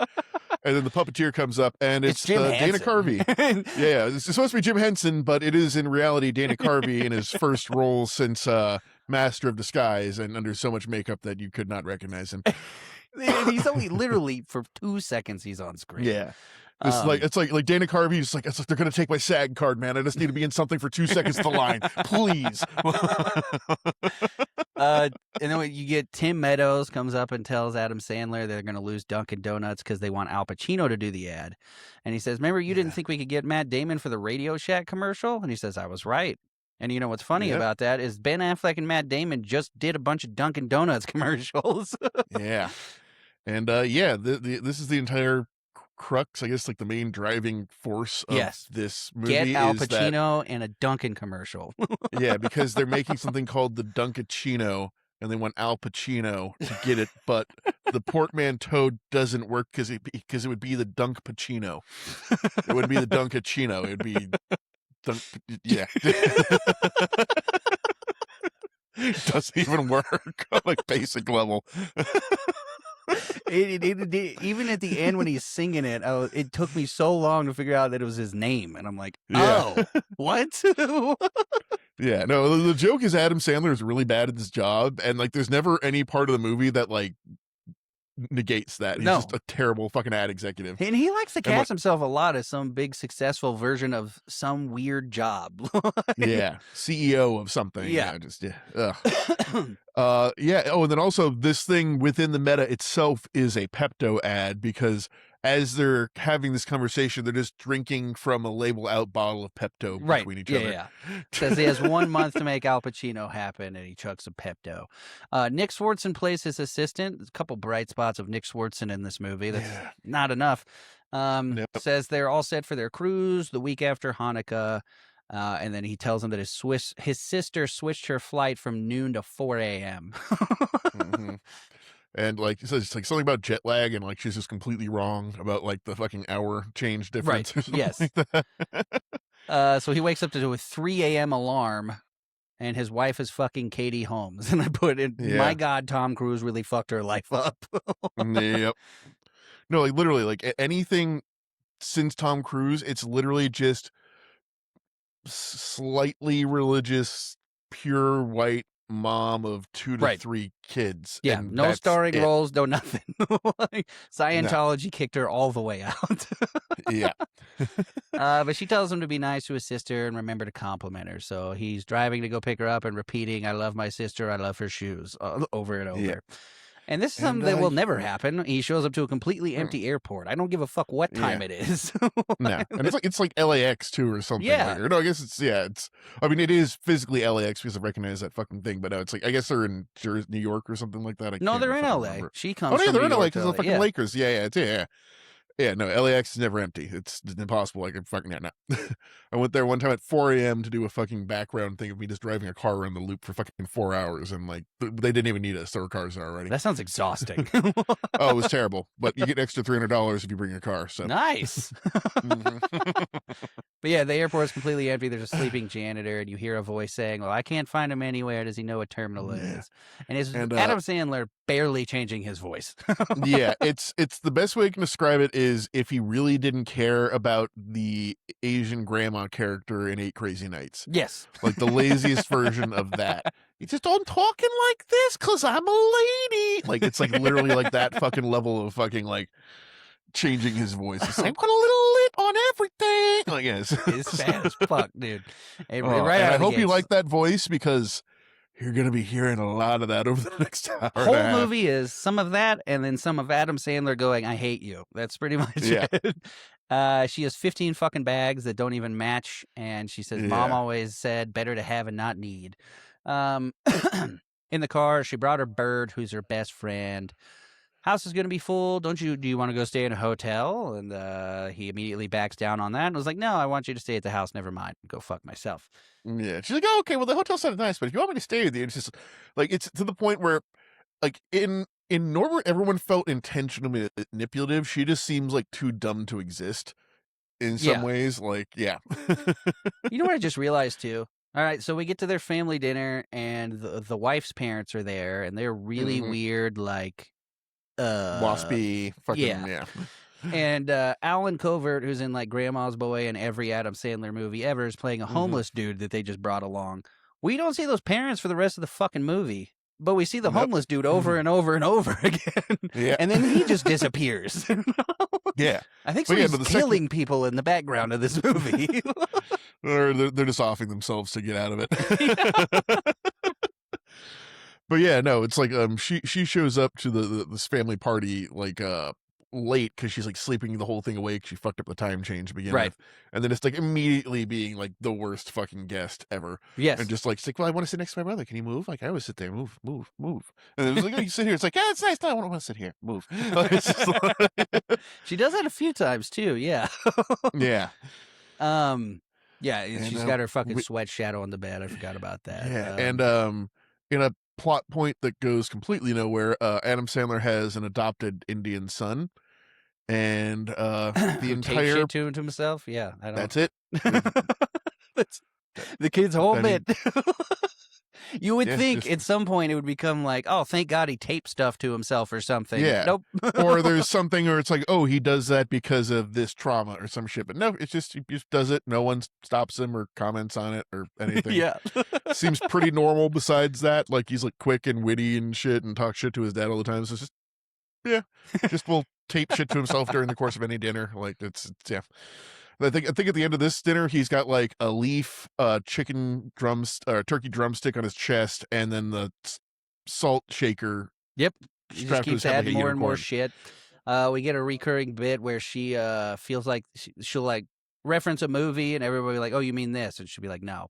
So she says, feels like this, the Twilight Zone or a movie with Jimmy Stewart. And they're like, Wonderful Life. She's like, no, the one where on Christmas and the angel gets his wing. And I'm like, yeah, Wonderful Life. They do that like 10 times. Homeless guy says it's Yeah. Star Wars, but Yeah, well, it's really funny about it, and they just they think that's the best joke. And she even says like somebody's like, oh, you saw it before Jack made you convert, and it's just like, what? Like, Katie, says he made his son stop being Indian. And yeah. she's like, maybe he does it because he doesn't feel connected to anything. She's like, that's very smart. I just thought of that. They ask if they have twin powers. She says, she's like, when we were kids, he felt when I broke my ankle, and he says he felt it because she fell on his head. And I like this part. I don't know why, but the homeless guy laughs when he says that. He just turns to me. He's like, you like that? Yeah, that feels like just like they broke. Just like, Yes. Yeah, and then they start testing the pain power, and she's like, "Do you feel this? Do you feel this?" And it's like, "Stop it!" And then like the fucking son just like hauls off and clocks her. It's like, "Do you feel anything, Dad?" It's like, "Yes, pride." For And my son. he yells in full Adam Sandler as Jill. Oh! And then the wife says, maybe you can finish each other's sentences. And they go back and forth trying to do all this twin power bullshit. It's not great. Yeah, twin language, which comes up later in a really fucking annoying way. They have like fake names for each other when they were kids in their secret language. She was Pokey. I don't remember what his was. Pagogo. That's right. And then he says something in their language, and he says, it means I can't stand you being here. I'm like, Jesus Christ, Jack, we did not earn this moment yet. Yeah, no. And then the homeless guy's like, this is awkward. I'm gonna leave. That and part like, made me laugh. Yeah, we're like, we have dessert. He's like, I'm not hungry. And he's like, takes a roll. And he just walks out the fucking door. And then Jill just talks shit about him being homeless and says he's pretending and he's probably Al Qaeda. Yeah. And then she just flips the fuck out and runs off into the woods, which is just happens multiple times in the movie. Possibly the most unrealistic part of this movie is the fact that Katie Holmes is constantly like, let her stay longer, be nicer. In real life, your wife would be like, get her the fuck out of my house. Yeah, no, she's ruined everything. I guess Katie Holmes is the most empathetic person on the straight planet, up, because she's had horrible things happen to her, I suppose, allegedly. Yes. It just follows all of her characters around. Yeah. She runs out in the woods with her bed, falls over, her bird flies off. Yeah, Wife runs out there with the too. kids. Bird comes back. Like, I thought that was gonna be a whole fucking plot point. Like, bird didn't matter either. She makes Jack apologize in the woods, and he says, I told you can Skype whenever. And she says, I don't have a calculator. And I'm like, I'm going to kill myself if I hear 5 more of those jokes. And she's like, Skype, it sounds anti-Semitic. And I'm like, Skype? Oh. Like, yeah, a little bit. As they walk away, the homeless guy, pops up from behind a tree and says, hang in there, brother, to Jack. So she's only here till Sunday. And he just lives back there now. Yeah. So he's just watching from a distance. We cut to him watching a YouTube video of Al Pacino having a nervous breakdown on stage. I think he's playing a king in Don Quixote or something. Like King Lear, I think that one is, or something like that. Yeah. Yells at an audience member for their phone ringing, which I could see this happening in real life. That feels like a clip I would have seen on YouTube, is Al Pacino I'm losing it on somebody. I have been on stage as Don Quixote when a fucking cell phone went off, so I did fucking feel him quite a bit in this. My senior year's play was Don Quixote, so I'm like, okay, Al, I see where you're coming from here a little bit. I can empathize. Jack says he's going to be in their commercial. Pacino's going to a Lakers game, tells whoever is on the phone to get tickets to try and get near him. Mexican guy comes in, Felipe, and tells Katie Holmes that a branch is coming down and makes the first of many, many racist jokes. Mexican jokes? Because if you like racist Mexican jokes, you'll love Felipe. Yeah. I'm not even going to repeat them. They're so fucking lame. They're not even good. Yeah. It's his jokes involve Mexicans steal. Mexicans jump the border. There are a lot of Mexicans, and I think that's about it. I think those are the three variations of Yep. all He the says jokes that he says. literally like 13 or 14 times some Yeah. version of border hopping, and it goes, Yeah. I'm just kidding, and they're all like, Yeah. oh. Yeah. Yeah. Moving on. She pulls a list from her tits for Jack for all the stuff she wants to do before she leaves. Says Yeah, you're yeah, I leaving gotta catch Sunday, that, huh? and then she keeps pushing the day out that she's leaving. Says she bought an open-ended ticket. Yeah, she's like, maybe Sunday. It's like, yeah, and she just fucking like, I had twin tuition and we might fight, so I got open ended ticket. Yeah, Yep. she's fucking not planning on leaving ever. So we get a montage of their activities, which includes collapsing a pony at the state fair again. Yeah, that pony will have to be put down. No doubt. That is a dead pony. She gets an American Girl doll of herself. That was creepy as shit, by the way. That doll that looks exactly like Adam Sandler.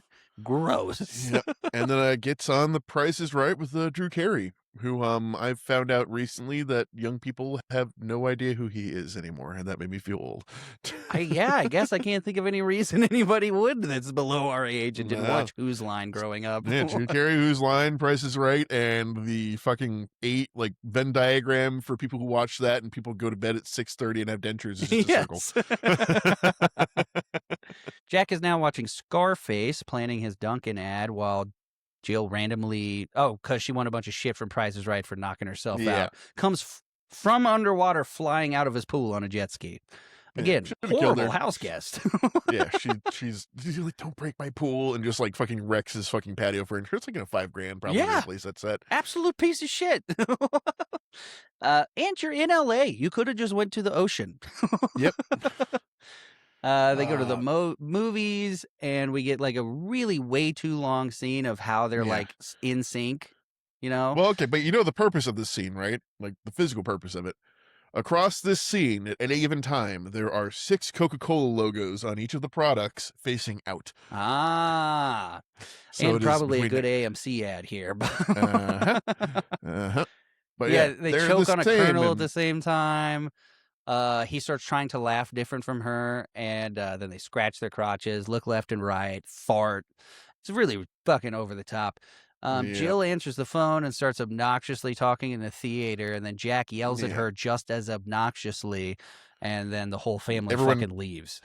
Everyone turns on him. It's like, no, she's being an inconsiderate bitch to the entire fucking audience. And she just says, like, I don't know how to use a calculator. Well, she knows how to use a fucking cell phone, apparently. Jesus Christ. Yeah, like... we hear that joke like 3 times in this movie, and each time I was this much closer to jumping off a bridge. But Jack is losing it. She's forwarding her mail here now, so she's never leaving, but then she decides she needs a man. And here's the tip of the episode, everyone. Never let a house guest forward your mail to your house. Because once that happens, they have squatters' rights. And once they have squatters' rights, you cannot get them the fuck out. That would have been great if this movie took a turn and just turned into a horror movie of trying to get Jill out of the house.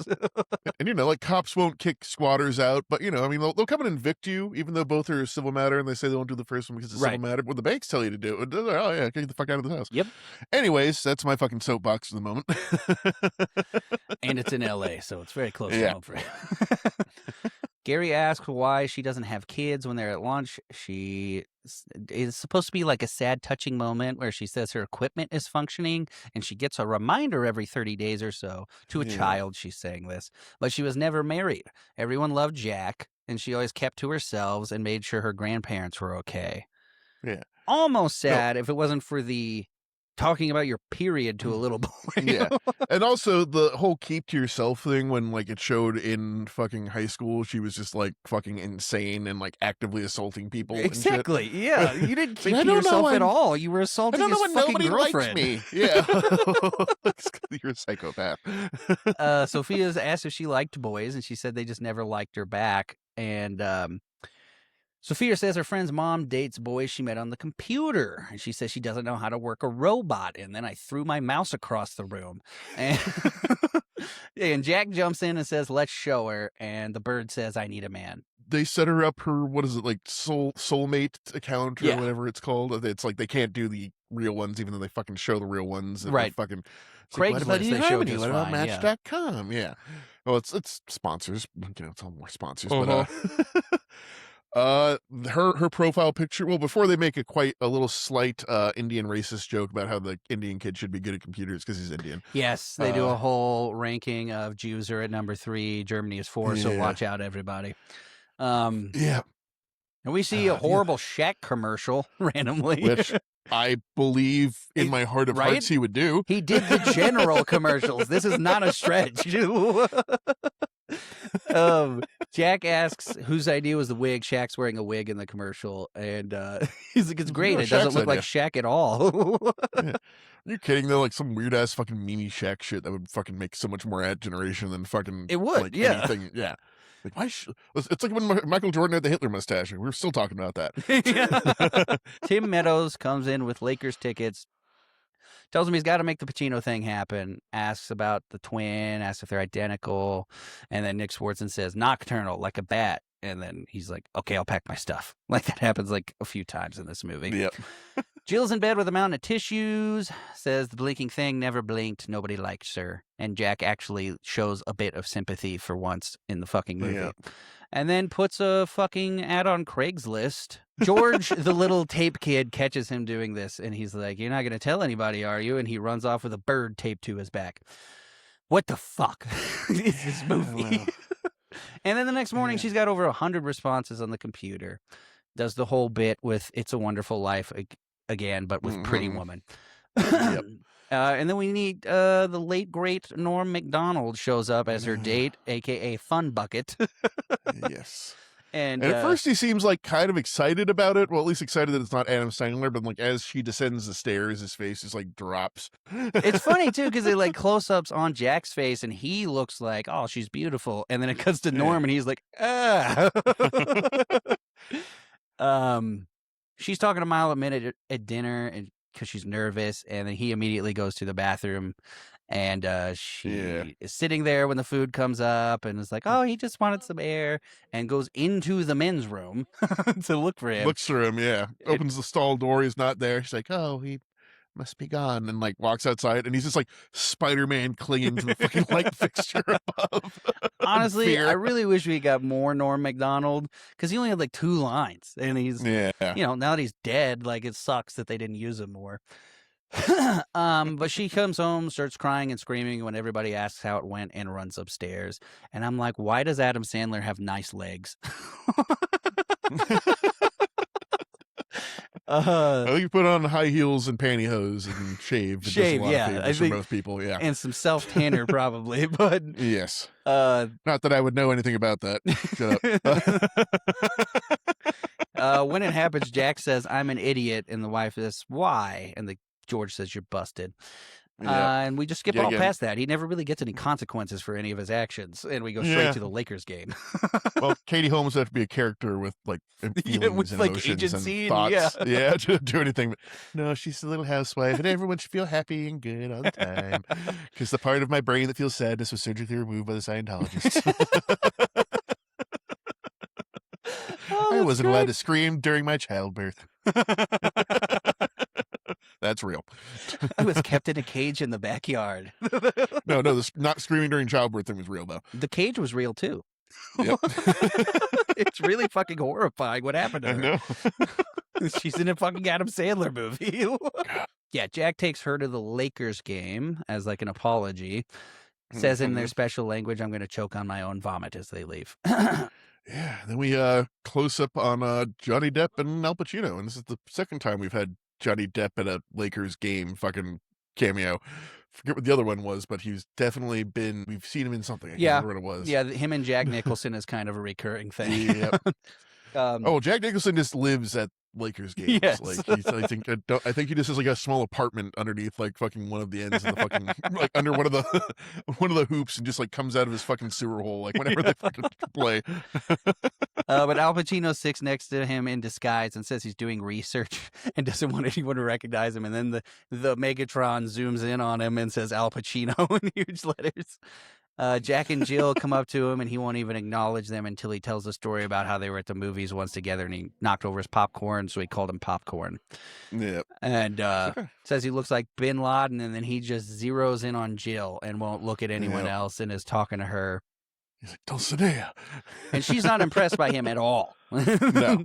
At no point in this movie does she want any of that. She asks Johnny Depp if he's from Duran Duran. He's just like, yes. And goes back to watching the game.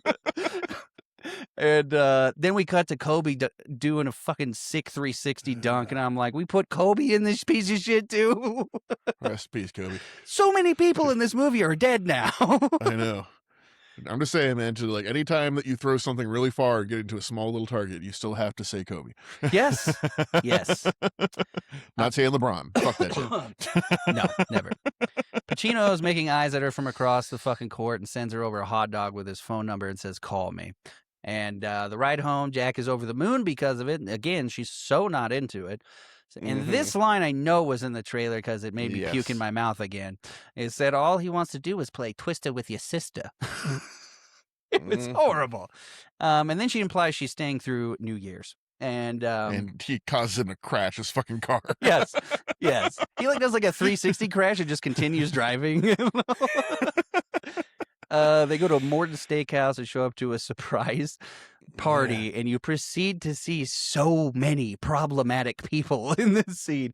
Right out of the gate, you see Jared Fogle talking to Jill, explaining that he doesn't only eat sandwiches. I'm like, he eats children too. Yeah. She says she misses the 400-pound Jared. And the fun Jared. Yes.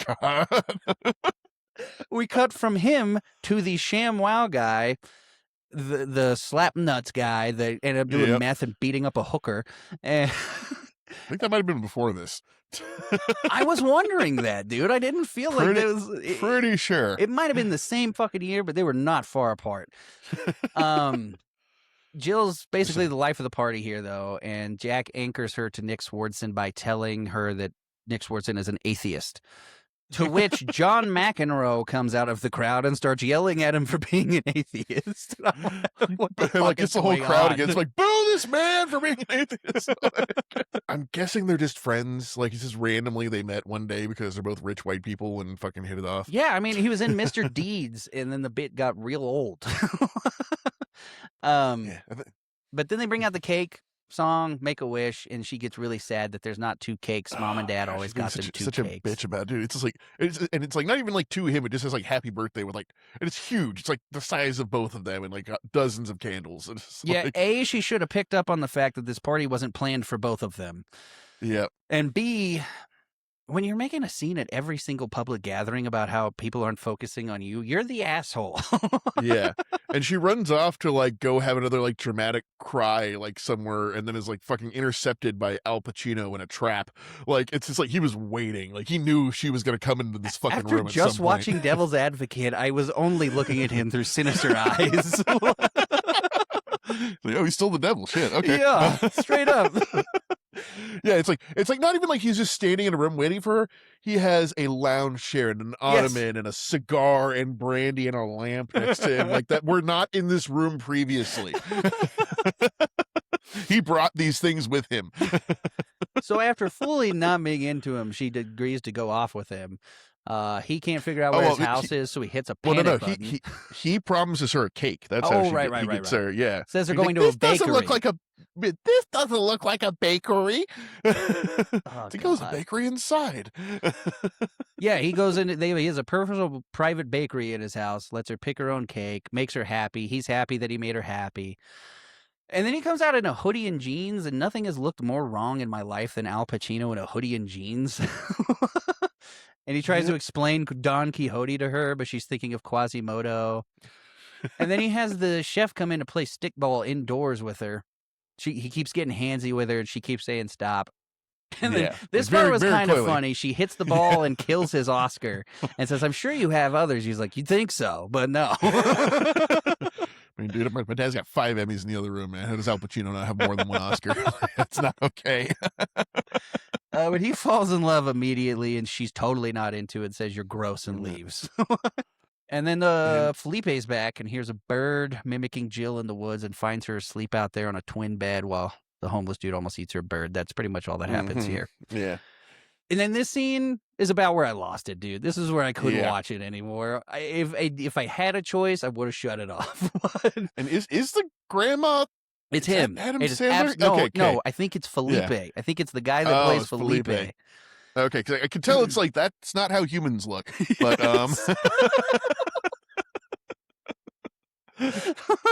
yeah. This woman is like swollen in a weird way. Like has like teeth that it just gums but come out way too far to be gums, and somehow like, the hisses bug-eyed with her thing. single tooth. Yeah, Yeah, it's disgusting. weird. We're But gonna brush basically, past this real fast. yeah, Felipe invites her to a family picnic where we have racist Mexican joke. I've never tried Mexican food. Jill dances and And everyone soccer. cheers. And beats the fuck out of the grandma. Yeah, and then the big joke here is every time the grandma gets knocked out, which happens like 4 or 5 times in a 2-minute time span, they revive her with chilies because she's Mexican, and that's funny. Yes. And it's like smelling salts to Mexican. It's just, There's one part where they're all holding her up and cheering, and one dude looks under his skirt and says, "Es el hombre." and then like another guy pays him and shit. It's like, oh, cool. What the fuck, bro? Mocking genders, and yeah, no, it's great. So while this is happening, Al Pacino shows up to Jack's house with flowers, loses patience, and just breaks into his home. Yeah, he's full on Van Damme's the fucking front door open, kicks it in. It is a big door too. Yeah.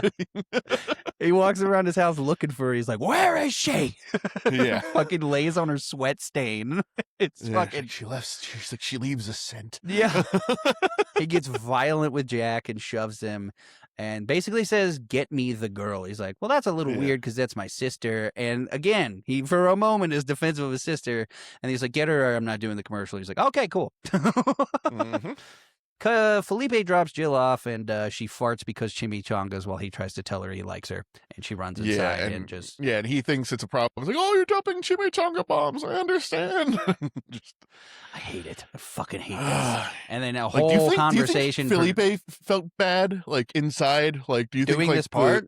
I hope yeah, so. like, I hope so, because I hope the paycheck was large enough to, like, I hope his soothe family his guilted him for cultural this. guilt. Unless the check was big enough to like pay for citizenship for his family and stuff. Like, Yeah. I could hope see he spent that. I hope he spent this money on advancing the Mexican people. That's all Right, I can yes. say.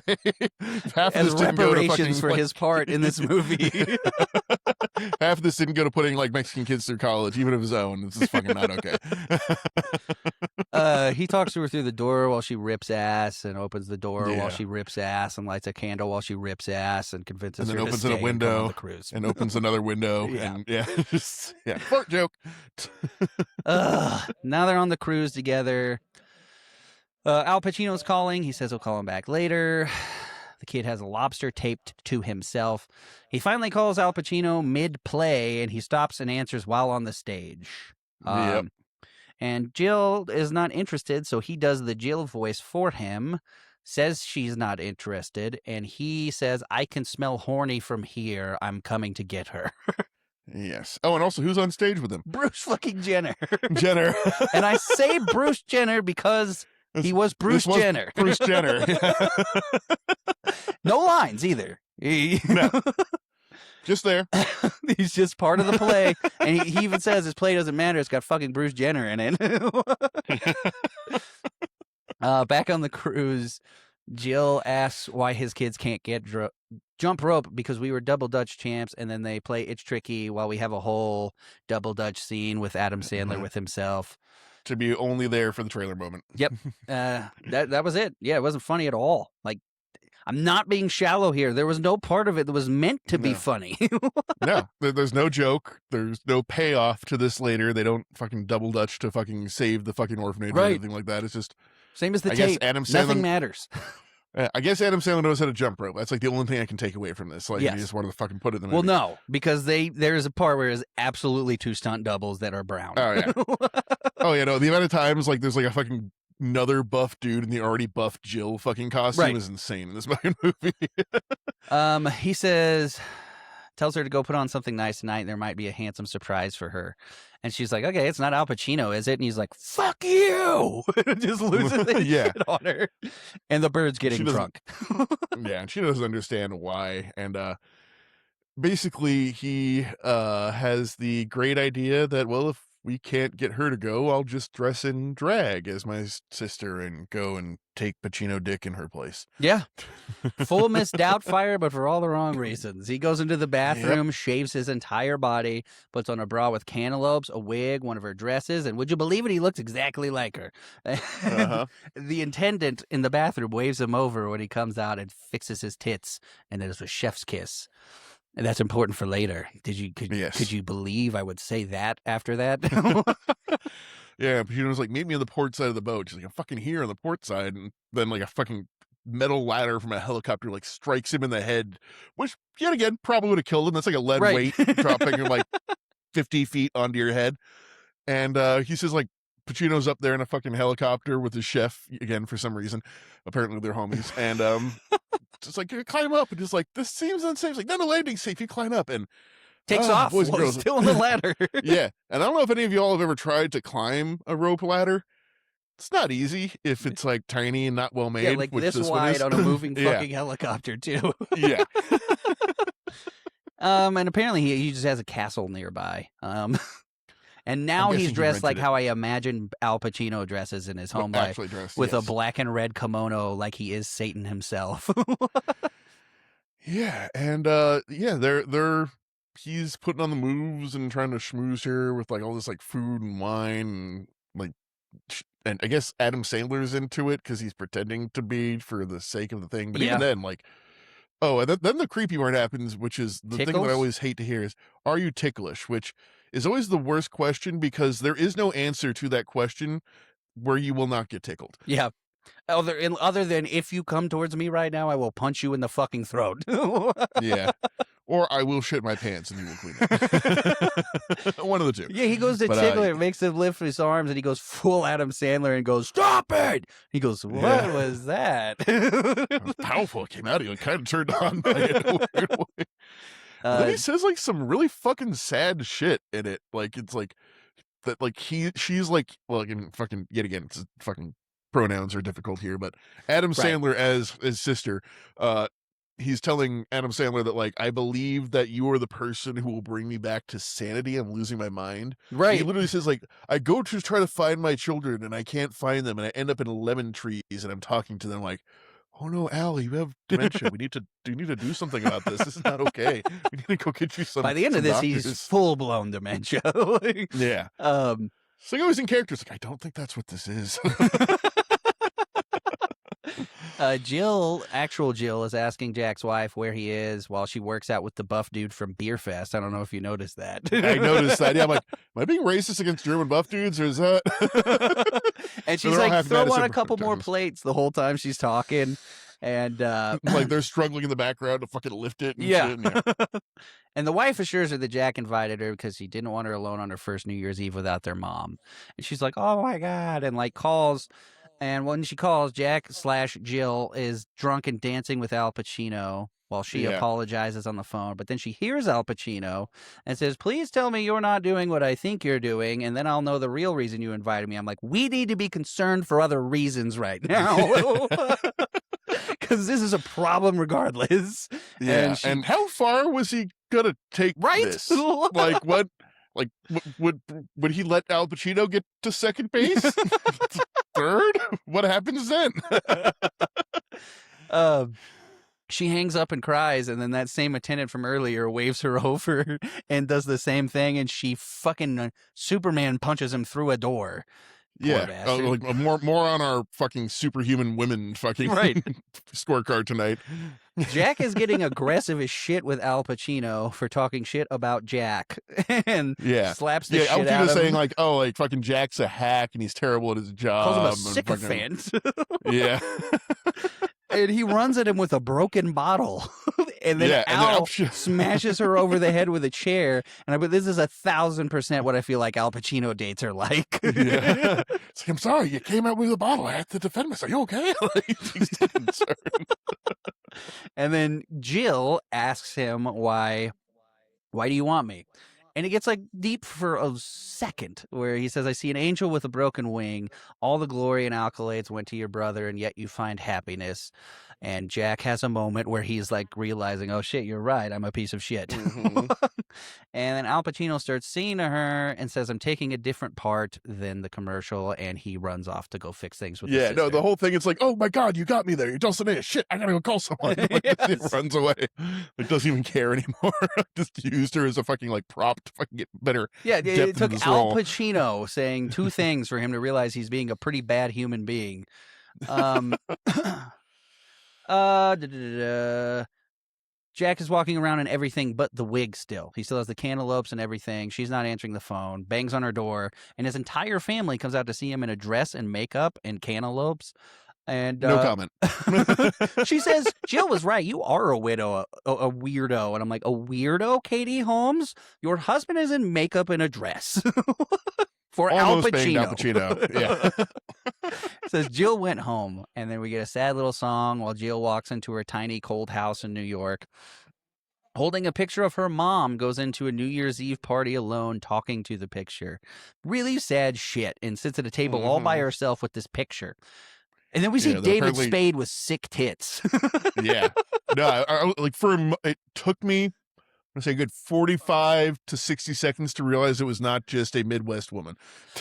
It's concerning how good David Spade looked in this movie. Yeah. I think he missed his calling as a drag artist. Yeah, I think right? he could have been far more successful than he was otherwise. And David Spade is sitting at a table of all of the Adam Sandler extras. And Yes. they're all mocking Jill. She says she's tired from hooking up with movie stars. And David Spade goes, who'd you hook up with? Rob Schneider? And then Jack and the family just appear. They all made up. They don't have any questions about what he was doing with Al Pacino. Yep. And they're like, she's not alone. And here's the thing. I would refuse to pay for this movie. So I don't know if there was subtitles to this part because I didn't see them, but it's just hilariously fucking awful when you have no subtitles as a whole scene plays out in their fake language. No, I will say I paid for it, unfortunately, and there is no subtitles. So it's just the entire emotional climax of this movie sounds like this. Habega poga paga, a goga boga bo, a ginga banga ganga, a ginga. Like literally for like 3 minutes straight that you can only understand through like inference and context clues. And it's literally like someone being so lazy, and it's like, all right, here's the climax of the movie. La la la la la la la. Okay, we're all friends again. Let's move on. Oh, that's so fantastic. This movie sucks so bad. It sucks so bad. It's like not even trying. I know. Was that like hubris? Did he think he was such a good actor that he's like, I don't even need lines to convey the emotions of this scene I with don't myself? know, but it's like I said, you can just literally any time, like even in fucking like earlier, like Al Pacino, like a recurring joke with him is he can't speak any other languages, and like he keeps like trying to like fake speak like French and Spanish to impress Jill, Right. and they subtitle that, and like they subtitle the other person, so it's in the movie already. But yeah, just the entire emotional climax of this film is just literally then we're done. Oh, that's fantastic. They hug, and then she says in English, I'm so happy. His wife nods at him like, you did it. And then David Spade starts shit with her and says she settled for second best because I dumped him in high school. And then Jill says they called her the cheese tray because she got passed around. And instead of fighting Jill, she grabs his wife and starts. Yeah.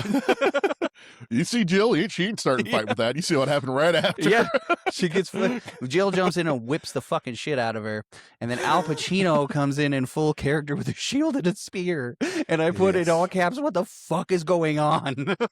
There is a photo of me online somewhere looking exactly like that. Yeah, they say Much he's younger method age. acting and shit, so he's in character. While they're talking, David Spade tries to sneak up behind Jill. He warns her in their language, punches her. He says there's a knight waiting for her, like trying in this accent and character, and then just goes back to fighting the ceiling fan. And everyone leaves him there. He's totally not okay. No. But they go to her house where Felipe and his children have cleared all the snow at her house, and he says he loves her. And she says, "Somebody loves me? Will you convert to Judaism for me?" I'm kidding. And that's the big fucking payoff of this movie, is that bit one more fucking time. Actually, scratch that. The payoff of this movie is a rap worse than the 85 Bears Shuffle. It's worse than the Scrappy rap. It's bad. You know what pissed me off more? They say something's brewing at D&D, and I'm like, you don't get to fucking say that. Yeah, those are not your letters, Dunkin' Donuts. And then, Al Pacino does his Dunkachino rap 85 Bear Shuffle. It's just that. And this is a full-blown Dunkin' Donuts commercial, like, even if it's a joke. And then it cuts to Jack and Al watching it together. And he just goes, "Burn this." He says, "I'm sorry." He says, "This must never be seen by anyone." He says, "All copies, destroy them." He says, "Has anyone seen this? They have to be found and talked to." It's like, show it to my wife. He's like, "That's not good. That's not good." Al Pacino gains lucidity just to talk shit about, I think, the whole fucking movie.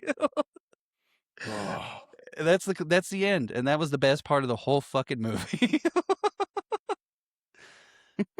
Oh man, poor Al Pacino. Yeah, this is. Well, I guess I can a little bit of my trivia from later, a little earlier here. Apparently, let me quote this correctly because I need to do this verbatim. Al Pacino stated that he suffered embezzlement by a corrupt accountant in 2011 and lost all of his money. Broke and desperate for funds, he accepted the role in Jack and Jill. He says, "Jack and Jill was the first film I made after losing my money." Pacino explained, "To be honest, I did it because I didn't have anything else." So he did this basically at gunpoint. I was really hoping that was like a bit to go with the movie when you told me that. That's just sad as fuck. Adam Sandler's kind of a piece of shit for putting him in this. Yeah. It's like, "I'm hungry and I need help." It's like, "Oh, you need help, do you?" Can play an insane old man that's about to fuck a dude. Yeah. Okay, what's his name? Al Pacino. Oh no. All right. Well, now we're going to score these pieces of shit and tell you which one is worse. Probably not. Yay! Round one, worst first impression. Which movie lets you know almost immediately you're in for a rough time?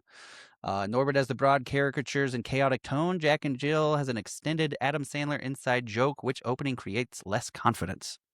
Oh God, I mean, I can honestly, like, my brain is already deleting these memories to like save myself, but I can barely remember the opening of Jack and Jill.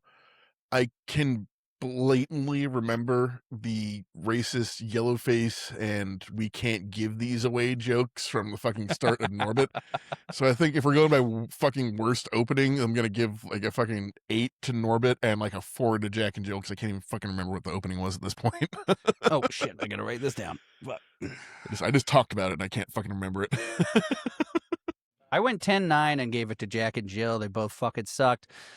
Yes, I could have tied this because of how I could sense the racism immediately in Norbit, but they jump right to putting Jack and Jill on screen together immediately, and the moment they're speaking to each other, I'm like, I hate it. I fucking hate it. I never thought I would hate hearing Adam Sandler talk to himself, but I hate it. So they're both fucking terrible. He can do this. This exact same shtick works in 8 Crazy Nights. I don't know why it works there and not here. Like, it's so fucking weird. I don't know, man. I don't know. I don't know. We got more categories. Maybe we'll figure it out there. Yeah, no, like you could write like an academic dissertation like about like why fucking Jack and Jill doesn't work. Same with Eddie Murphy. Why does it work when he does Nutty Professor, but when he does Norbit, it's fucking terrible? Because they both played women, maybe? I don't know. I think at my like Nutty Professor at its center has a little bit of a heart and like a loving family. Like Norbit is just fucking cynical hate like all the way through. Right. Like the abuse definitely doesn't help, but yeah. I think if we saw fucking like grandpa fucking slapping the shit out of grandma, we'd fucking have like a dimmer view of the fucking clumps. If it was Hercules child abuse, then yeah, we'd fucking not be laughing at that quite so hard. That sounds like a great tagline to a sequel. When the laughter stopped. Round 2, worst lead performance. Eddie Murphy playing multiple characters, or Adam Sandler playing both Jack and Jill. Which performance becomes exhausting instead of funny? Did either actor disappear beneath the makeup? Oh God. I mean, I guess like, God, what is it? My brain is fucking rejecting these movies. Rasputa. It did feel like they put more effort into making Rasputia and because one's just Adam Sandler and Jack and Jill. Like, at least in Norbit, Adam Sandler there's in a no wig. just Like, Eddie Murphy character where he's awesome and rich and cool. yeah. Which, you know what? I almost feel like they could have done that instead of Cuba. Might have been better. Might have been funny. Yeah. That might have been funnier. But yeah, no, I think there were characters that he disappeared into, but I feel he disappeared into them better than Adam Sandler disappeared into. Yes, absolutely. Because Jack is just Adam Sandler. It's just like that. That is what I assume his life looks like. And then Jill is just his most offensive version of a drag of a Jewish grandmother. Like, that's it. Yes, exactly. Like, it's nothing. Yeah, he's not reaching. At least, yeah. Fucking Norbit sucked, and I don't really like the whole CGI his head on top of a fat girl body. No. But at least it wasn't just Eddie Murphy with a little bit of makeup and being super stereotypical. Yeah. I think definitely for this one, Jack and Jill was worse. Yeah, so I still went 10-9 because they're both awful. But yeah, they're both awful. Yeah, but yeah. But I mean, like, at least Norbit made me laugh a couple of times, even despite all the fucking, like, really awkward abuse shit. But, like, yes, Jack and Jill, there's a few reasons we will get to. But yes, there was definitely more to look forward to in Norbit. That takes us into round 3. Similar, but most offensive character, Rasputia or Jill. Both are intentionally abrasive. Which one crosses into please make it stop? Yeah, I mean, I'm giving this one a 10 to Rasputia and like a 4 to Jill, because Jill is just a horrible house guest and an annoying person. Rasputia is a physically abusive, gaslighting monster with a Miss Piggy voice. Yeah, I also went Norbit here. Rasputia's awful. Yeah, no, it's like she kills a dog. She's a person who was so horrible. Somehow. Don't know if they could actually exist for long periods of time in the real world without like serious ramifications, like fucking jail or someone just killing them. Oh yeah, she should have had the death penalty by the end of this movie. Yeah. Dude, the fucking pug wanted her dead. Like, I mean, right. That's all I need to say. Yeah, Rasputia is infinitely worse than Jill. Yeah. Jill is hard to watch, but Rasputia is just a nightmare, dude. Like, yeah, she's I want to know what part of versus Eddie irritating. Murphy's psyche this character came from. It feels too specific to not be someone he actually like knew. Yes, yeah, it's. I wonder if that is based on something. But anyway, round 4 is the biggest waste of talent. You got Eddie Murphy, Cuba Gooding Jr., Terry Crews, and then you have Adam Sandler, Katie Holmes, Al Pacino, Johnny Depp, fucking Nick Swardson, all those people. Oh, God, fuck yeah. When you put it that way, I fucking don't know. Because I mean, Jack and Jill, they wasted the cameos by just being like, "Hey, Drew just filmed it." That's the joke. Yes, and Al Pacino and Drew Carey and John McEnroe. Do you count Jared Fogle? Yeah, fuck. I mean, yeah, but do they get negative points for doing that? I feel that Cat Williams and Eddie Griffin.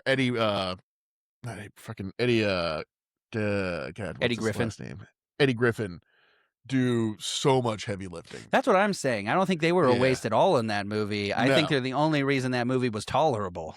Yeah, like we said, we want their movie. Like, I want to go back and like, I want to find out how they became reformed pimps. That's the movie I want to fucking see. But Al Pacino, massive waste in this movie. No, he is a master class actor when he wants to be. And like, they just made him like not just a joke, but kind of like a sad, unfunny joke in this. A joke of himself. Yes, it's fucked up. And then the last part of this description was who deserved an apology after filming Rap. Absolutely, Al Pacino deserved an apology for this. Definitely. No, and especially like once we find out like he did this under duress, essentially. Like, it's like I had no other choice. This is the first script to come across my desk after I had nothing. Yeah, it seems like Adam Sandler took full unambiguous advantage of that. Yeah. So. Like, it feels like he heard about that like through the grapevine, just fucking like creeped in like a fucking predator. And Well, I mean, fucking that's like snatched the Al plot of the Pacino. movie, basically, is they're Yeah. watching Al Pacino lose his shit at the beginning of the movie, and they're like, let's take advantage of him. Yeah. Or imitating life, I suppose. Exactly. Yeah, I agree. Jack and Jill, absolutely worse. Round 5, Cringe Factor. Gross out humor, awkward jokes, painfully forced gags. Which movie made you want to pause it and was harder to sit through? I mean, yet again, I think Norbit had worse shit in it, but Cringe specifically is Jack and Jill all the way. Same. That is it's to a point where like I get that secondhand embarrassment feeling where it's like I'm feeling ashamed for the person that I am watching, and I hate that feeling more than anything. And anytime I feel that in a movie, like I can watch blood and gore and any kind of sadism and fucking all kinds of horror like that. Like when someone's being so awkward and cringe, it just like twists my soul inside into a little pretzel. I can't like. Yeah, the And that was just all chimichanga a thing, joke. I think, is the prime example. When it was, Yeah. oh shit. Yeah, I don't know computers. I don't have a calculator. Yeah. Yeah. Ugh. And then the it's tricky jump rope scene for absolutely zero Yeah. fucking reason is all cringe. Mhm. A lot of cringing for Respucia too, but it just wasn't as bad in my opinion. Round more 6 sympathy is what for were they Norbit. thinking? Which creative decision was more baffling? Murphy playing 3 exaggerated characters, or Adam Sandler building an entire movie around talking to himself? I mean, I think like weirdly, just because of precedent, I'm giving this one to which one? Sorry, one more time with the question. It was which one was more unlikely? More baffling. Yeah, more baffling is the Adam Sandler one. That's because where I'm at. I was not at shocked least, Eddie yeah. Murphy was trying to do another movie where he played No. himself. He did it twice, and he was trying to go for the fucking three-peat and fucking Crash just and should have burn, done yeah. fucking Nutty Professor 3. Just do that fucking instead of this, and it would probably have made more money and fucking hurt his career less. Yeah. But yeah, no. But Jack and Jill is just like, do you want to see Adam Sandler in drag for an hour and a half? And if you find that funny, come. And if you don't, this entire movie is not for you. And also, I'm just less shocked by Adam Sandler making a shitty movie, to be honest. Yeah, Like, exactly. He had already made a few by now. It wasn't completely thrown off that he did another one. Yeah. Well, fucking Eddie Murphy made fucking Beverly Hills Cop. It was like fucking goddamn. Right. Like... Yes. Yeah, I also went Jack and Jill was more baffling for this one, but not by a super lot. No. Round 7, least earned heart. Both movies eventually ask you to care. Did either emotional payoff feel deserved? Which one feels most manipulative? Yeah. I mean, I guess at the end of Norbit, it did kind of somewhat feel deserved. It's like at least he's getting rewarded for all the suffering that he went through by getting the girl Yes. and the fucking bad And guy not suffer. only him, but the whole town getting revenge on the Yeah. fact that they've been swindled by this family for years. Yeah, this one family has been destroying like the fabric of society for fucking like a decade plus. Whereas, yeah, Jack and Jill, that fucking like, oh, my whole family showed up and we gardened your garden because we love you. It's just Yeah, like, everything's okay. no. All the abuse and emotional manipulation I did to you this entire movie as my sister is fine now because I showed up. Yeah. No payoff. And the wife is not a person. No. And the No. kids don't matter. The daughter Mm-mm. never matters. She knows karate No. at the beginning of the movie, and then that never comes up Yeah. again. And the rest of it is just cutting to her with a different American Girl doll. Yes. Which is, I'm sure, a subsidiary of Sony somehow. Yes, exactly. Round 8 is the biggest victim. Which person or career took the biggest hit? Eddie Murphy's momentum or Adam Sandler's reputation? Oh, I didn't even notice mean- this was in there until now. Al Pacino's dignity. yeah. I mean, that's a. Well, I mean, Al Pacino, I think he had some dignity to spare, so I think he could walk away from this with, because as much as like I will always remember him dancing the Dunkin dance, I also remember him saying "Say hello to my little friend," Right. so that balances it a little bit. Plus the ending But- where he says "burn this," it was Yeah. satisfying. Exactly, yeah, you got to shine for it. But fucking yeah, Norbit is just like, let's watch a man be cuckolded and abused for fucking an hour and a half, and so he gets his like fucking reward in the last like minute and a half of the film. Well, yeah, Like, it's and Eddie insane. Murphy's career was over after this. Yeah, no, I said Forever. between this and no, it went this, and they did a Pluto Nash. That was it. Yep. You And did then not see him again until, like- Semi-recently, he did a movie with Jonah Hill that was not that great. Yeah, and then he like the Oh, only thing and I've a seen new him in Beverly Hills recently. Cop. Yes, the only thing I saw him in recently that was like any halfway good, and it was one of those things like I watched it like hungover after a fucking party like at a hotel like years ago. So like that's my frame of mind for watching. It was Right. like 1,000 words. Oh, whole point yeah, is- yeah. Yeah, And I just thought the concept of a movie where Eddie Murphy wasn't allowed to talk was kind of brilliant. And I wanted to see how they did that. But yeah, Adam Sandler yeah, went on to continue making horrible piece of shit movies Yeah. for as long as we will live. Also, Eddie Murphy has Shrek money, and we can all go fuck ourselves. So. Yes. They just did a documentary about Eddie Murphy, actually, where he's doing just fucking fine. Oh, yeah.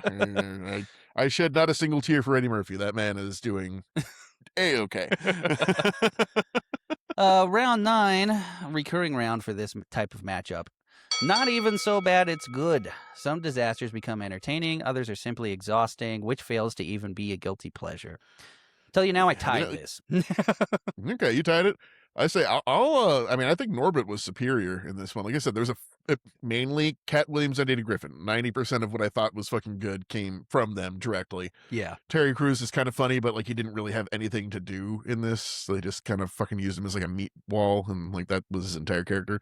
Yes. But yeah, no, but Jack and Jill is so bad that like I had to do it in like 15-minute increments over the course of fucking 3 weeks. Like it's just so fucking mind numbing. Yeah, Especially I when you just get to the tied it because I fucking Mexican party refuse scene. to refer to either of these as a guilty pleasure. Yeah, I no. won't watch any of them ever again. No, like I said, like Norbit has two interesting characters that like I feel like can really like Cat Williams. Like I think he's fucking hysterical. So yeah, I would fucking love I'll a go back for spin-off that. someday of just the two of them. Yeah. but like that's the only redeeming factor, and I feel Jack and Jill had none. Like, No, there's it nothing absolutely in that did that not. I don't want to see an Indian kid tape a lobster to himself again. I've seen it once. I don't need to see it again. Such a weird random element. Yeah. They do nothing with it. They don't explain it. It's just They he don't does do that. anything with anyone. No. Like Nick Swardson never matters. Yeah. So the parents never come up again. Nope. Yeah. So that brings us to round 10. Final verdict, dumpster champion. Strip everything away. Which movie is worse? Which fails on more levels? Which deserves the title of ultimate cinematic disaster? Yeah, I think it's Jack and Jill. Jack and Jill fails Absolutely. on every single level. Norbit does like one or two okay things. Like Yeah. there's a few jokes that make me chuckle, and that's about it. Like I had myself go a few times in Norbit, and that was it. Like Yes. like the whole movie, 3, 4 maybe. And Jack and Jill was just The Puppet Show, dude. The Puppet Show is Yeah, the The Puppet highlight of Show. both of these movies. Jack and Jill, absolutely nothing. The homeless guy, Nothing. occasionally, and not even Yeah. that, because he just disappears. And then- mhm. Yeah, I think he tries to eat the bird, and that's it. There's Yeah. no, like third beat of him coming back or anything. Yeah, dude. All right. Well, your judges, thank God, have unanimously scored this match tonight. I scored it 7-2 with a single tied round going to Jack and Jill. Nick scored this 7-3 going to Jack and Jill, with your biggest piece of shit of the night being Jack and Jill. Fuck you, Adam Sandler. I fucking hate you now. What you did I don't to know Al Pacino alone. what I can watch now that will like I think I need to go watch like fucking like Uncut Gems or fucking Punch Drunk Love or something to like get the taste out of my mouth To of fix Adam Sandler in your Yeah, brain? to fix I don't Adam know, Sandler in bro. my brain, yeah. Click is always a good go-to. Makes me cry. Yeah. but- Yeah, oh god, Click is one of those like, oh wow, nice Adam Sandler movie, and I'm fucking having an existential crisis. Cool. And That's it's not what funny I came too here because for. they mix in just as much shitty ass Adam Sandler humor that I hate with that. Mhm. Like it's a really confusing movie. Yes. All right. Well, with that, we're gonna give you some trivia from these movies. I know you want that. Hey, Nick and Devin, movie trivia time! Movie trivia facts. Nick and Devin, let's go fast. Movie trivia facts. Who knew that? We know that. We know that. Movie trivia facts. To play Rasputia, Eddie Murphy had to undergo 2 to 3 hours of makeup and had to wear a fat suit that weighed 34 kilograms. The process was similar with playing Mr. Wong, which took 2 to 2.5 hours with gloves and dentures. I'm honestly surprised it didn't take longer. Presidenters and have bigger buck teeth. Jesus Christ. Eddie Murphy wrote this script with his brother Charlie Murphy, and that made me so sad because I loved Yeah. Charlie Murphy. The rest in peace, and I'm sorry you were a part of this. Some critics suggested that Eddie Murphy's involvement with this widely panned movie may have hurt his chances of winning Oscar for Best Actor in a Supporting Role for Dreamgirls in 2006. In the end, Murphy lost the award to Alan Arkin for Little Miss Sunshine. Rasputia watches a talk show with a paternity test theme. Before this film was released, Eddie Murphy endured a paternity scandal involving former Spice Girl Mel B. A DNA test confirmed that Murphy was her baby's father. Oh, shit. Did you know that? Because I didn't fucking know that. I did not know Eddie Murphy had a spice baby. A little paprika, I guess. That's fucked up. Murphy spice. All right, what do you got? All right. Top one here. This was the first movie in Razzie history to win every category. Worst picture, worst director, worst actor, worst actress, both Adam Sandler. Worst supporting actor, Al Pacino. Worst supporting actress, David Spade as Monica. Worst screen couple, Adam Sandler and Katie Holmes, were Pacino and Sandler. Worst prequel remake, ripoff, or sequel. Wait, no. They're calling this a remake of Glenn or Glenda? Fuck you. Get the fuck out of here. Fuck you. That is like fucking like a icon for understanding trans fucking people. You get that fucking name. Awful. I'm glad they got the Razzie for that then. Oh, if that's what this started out as, fuck you, Adam Sandler. Fuck you. Wow. Sorry, that took me off the fucking rails. Hold on. Worst screenplay, worst screen ensemble. It now holds the record for most Razzie Awards wins by one film in a single year with 10 awards, including the worst picture. The record was previously held by I Know Who Killed Me 2007 with 8 awards, including worst picture. Well, shit, we need to put that on the list. Do you think he ever showed up to collect those awards? I doubt it. His ego is too big to fucking do that. So, especially if he thought he was remaking Glenn and Glenda. Oh, okay, this fucking makes sense. Why the fucking whole joke doesn't make sense. Originally, production wanted the ending gag to be based on Starbucks Frappuccino, but Starbucks refused, leading them to make a deal with Dunkin instead, leading to the Dunkachino, which, like I said, does not make sense grammatically. Okay, that makes way more sense. Yeah. Yes. Adam Sandler was paid $20 million by himself to make this movie. Wait, who paid him $20 million? Him. Him? I guess Like, fucking what the Happy fuck? Madison Productions, yeah. Alan Covert reprised his role as Otto the caddy from Happy Gilmore as the homeless man. So he's the same character from Happy Gilmore. Dunkin' Cheeto commercial was last day of filming. And Adam Sandler accidentally exposed his genitalia when he played Jill due to wearing a miniskirt. So he flashed the entire production.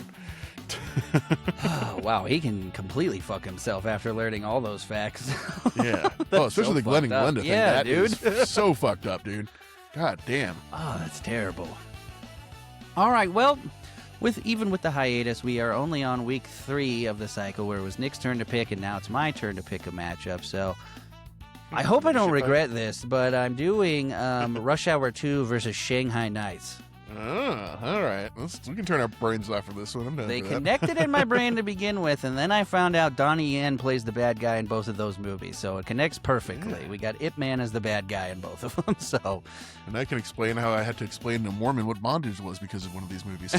Oh, yeah. That unlocks some shit. Yeah. For many people, I guess. I hope. Yeah, no, it's good training for all of us. But, yeah, your winner of this shit fight this week was Jack and Jill. Next week, tune in for Shanghai Nights, not Shanghai Noon, versus Rush Hour 2, not Rush Hour 1. And it won't be a shit fight, thank God. And again, I'm hoping there's a part of me that thinks I'm going to tune into both of these movies and be overwhelmed by the racism. But Yeah, I specifically remember some super homophobic shit from Rush Hour 2. So homophobic, absolutely. That's kind of par for the course with the 90s and I think comedy. Rush but- Hour 1 is way more racist than Rush Hour 2, if I remember correctly. Yeah, a lot of Chris Tucker's most famous lines from the Rush Hour franchise are from number 1, just being racist because he's Yeah. Chinese. But hopefully it's a little The bit better. joke is he's Chinese. Oh, God. All right. Rule well, of threes. please like and subscribe, share the episode, rate us on Spotify or Apple Podcasts, and you can follow us on Instagram or TikTok. But with that, I am Devin Vestal, I'm Nick Nye. and thanks for watching. See y'all next time.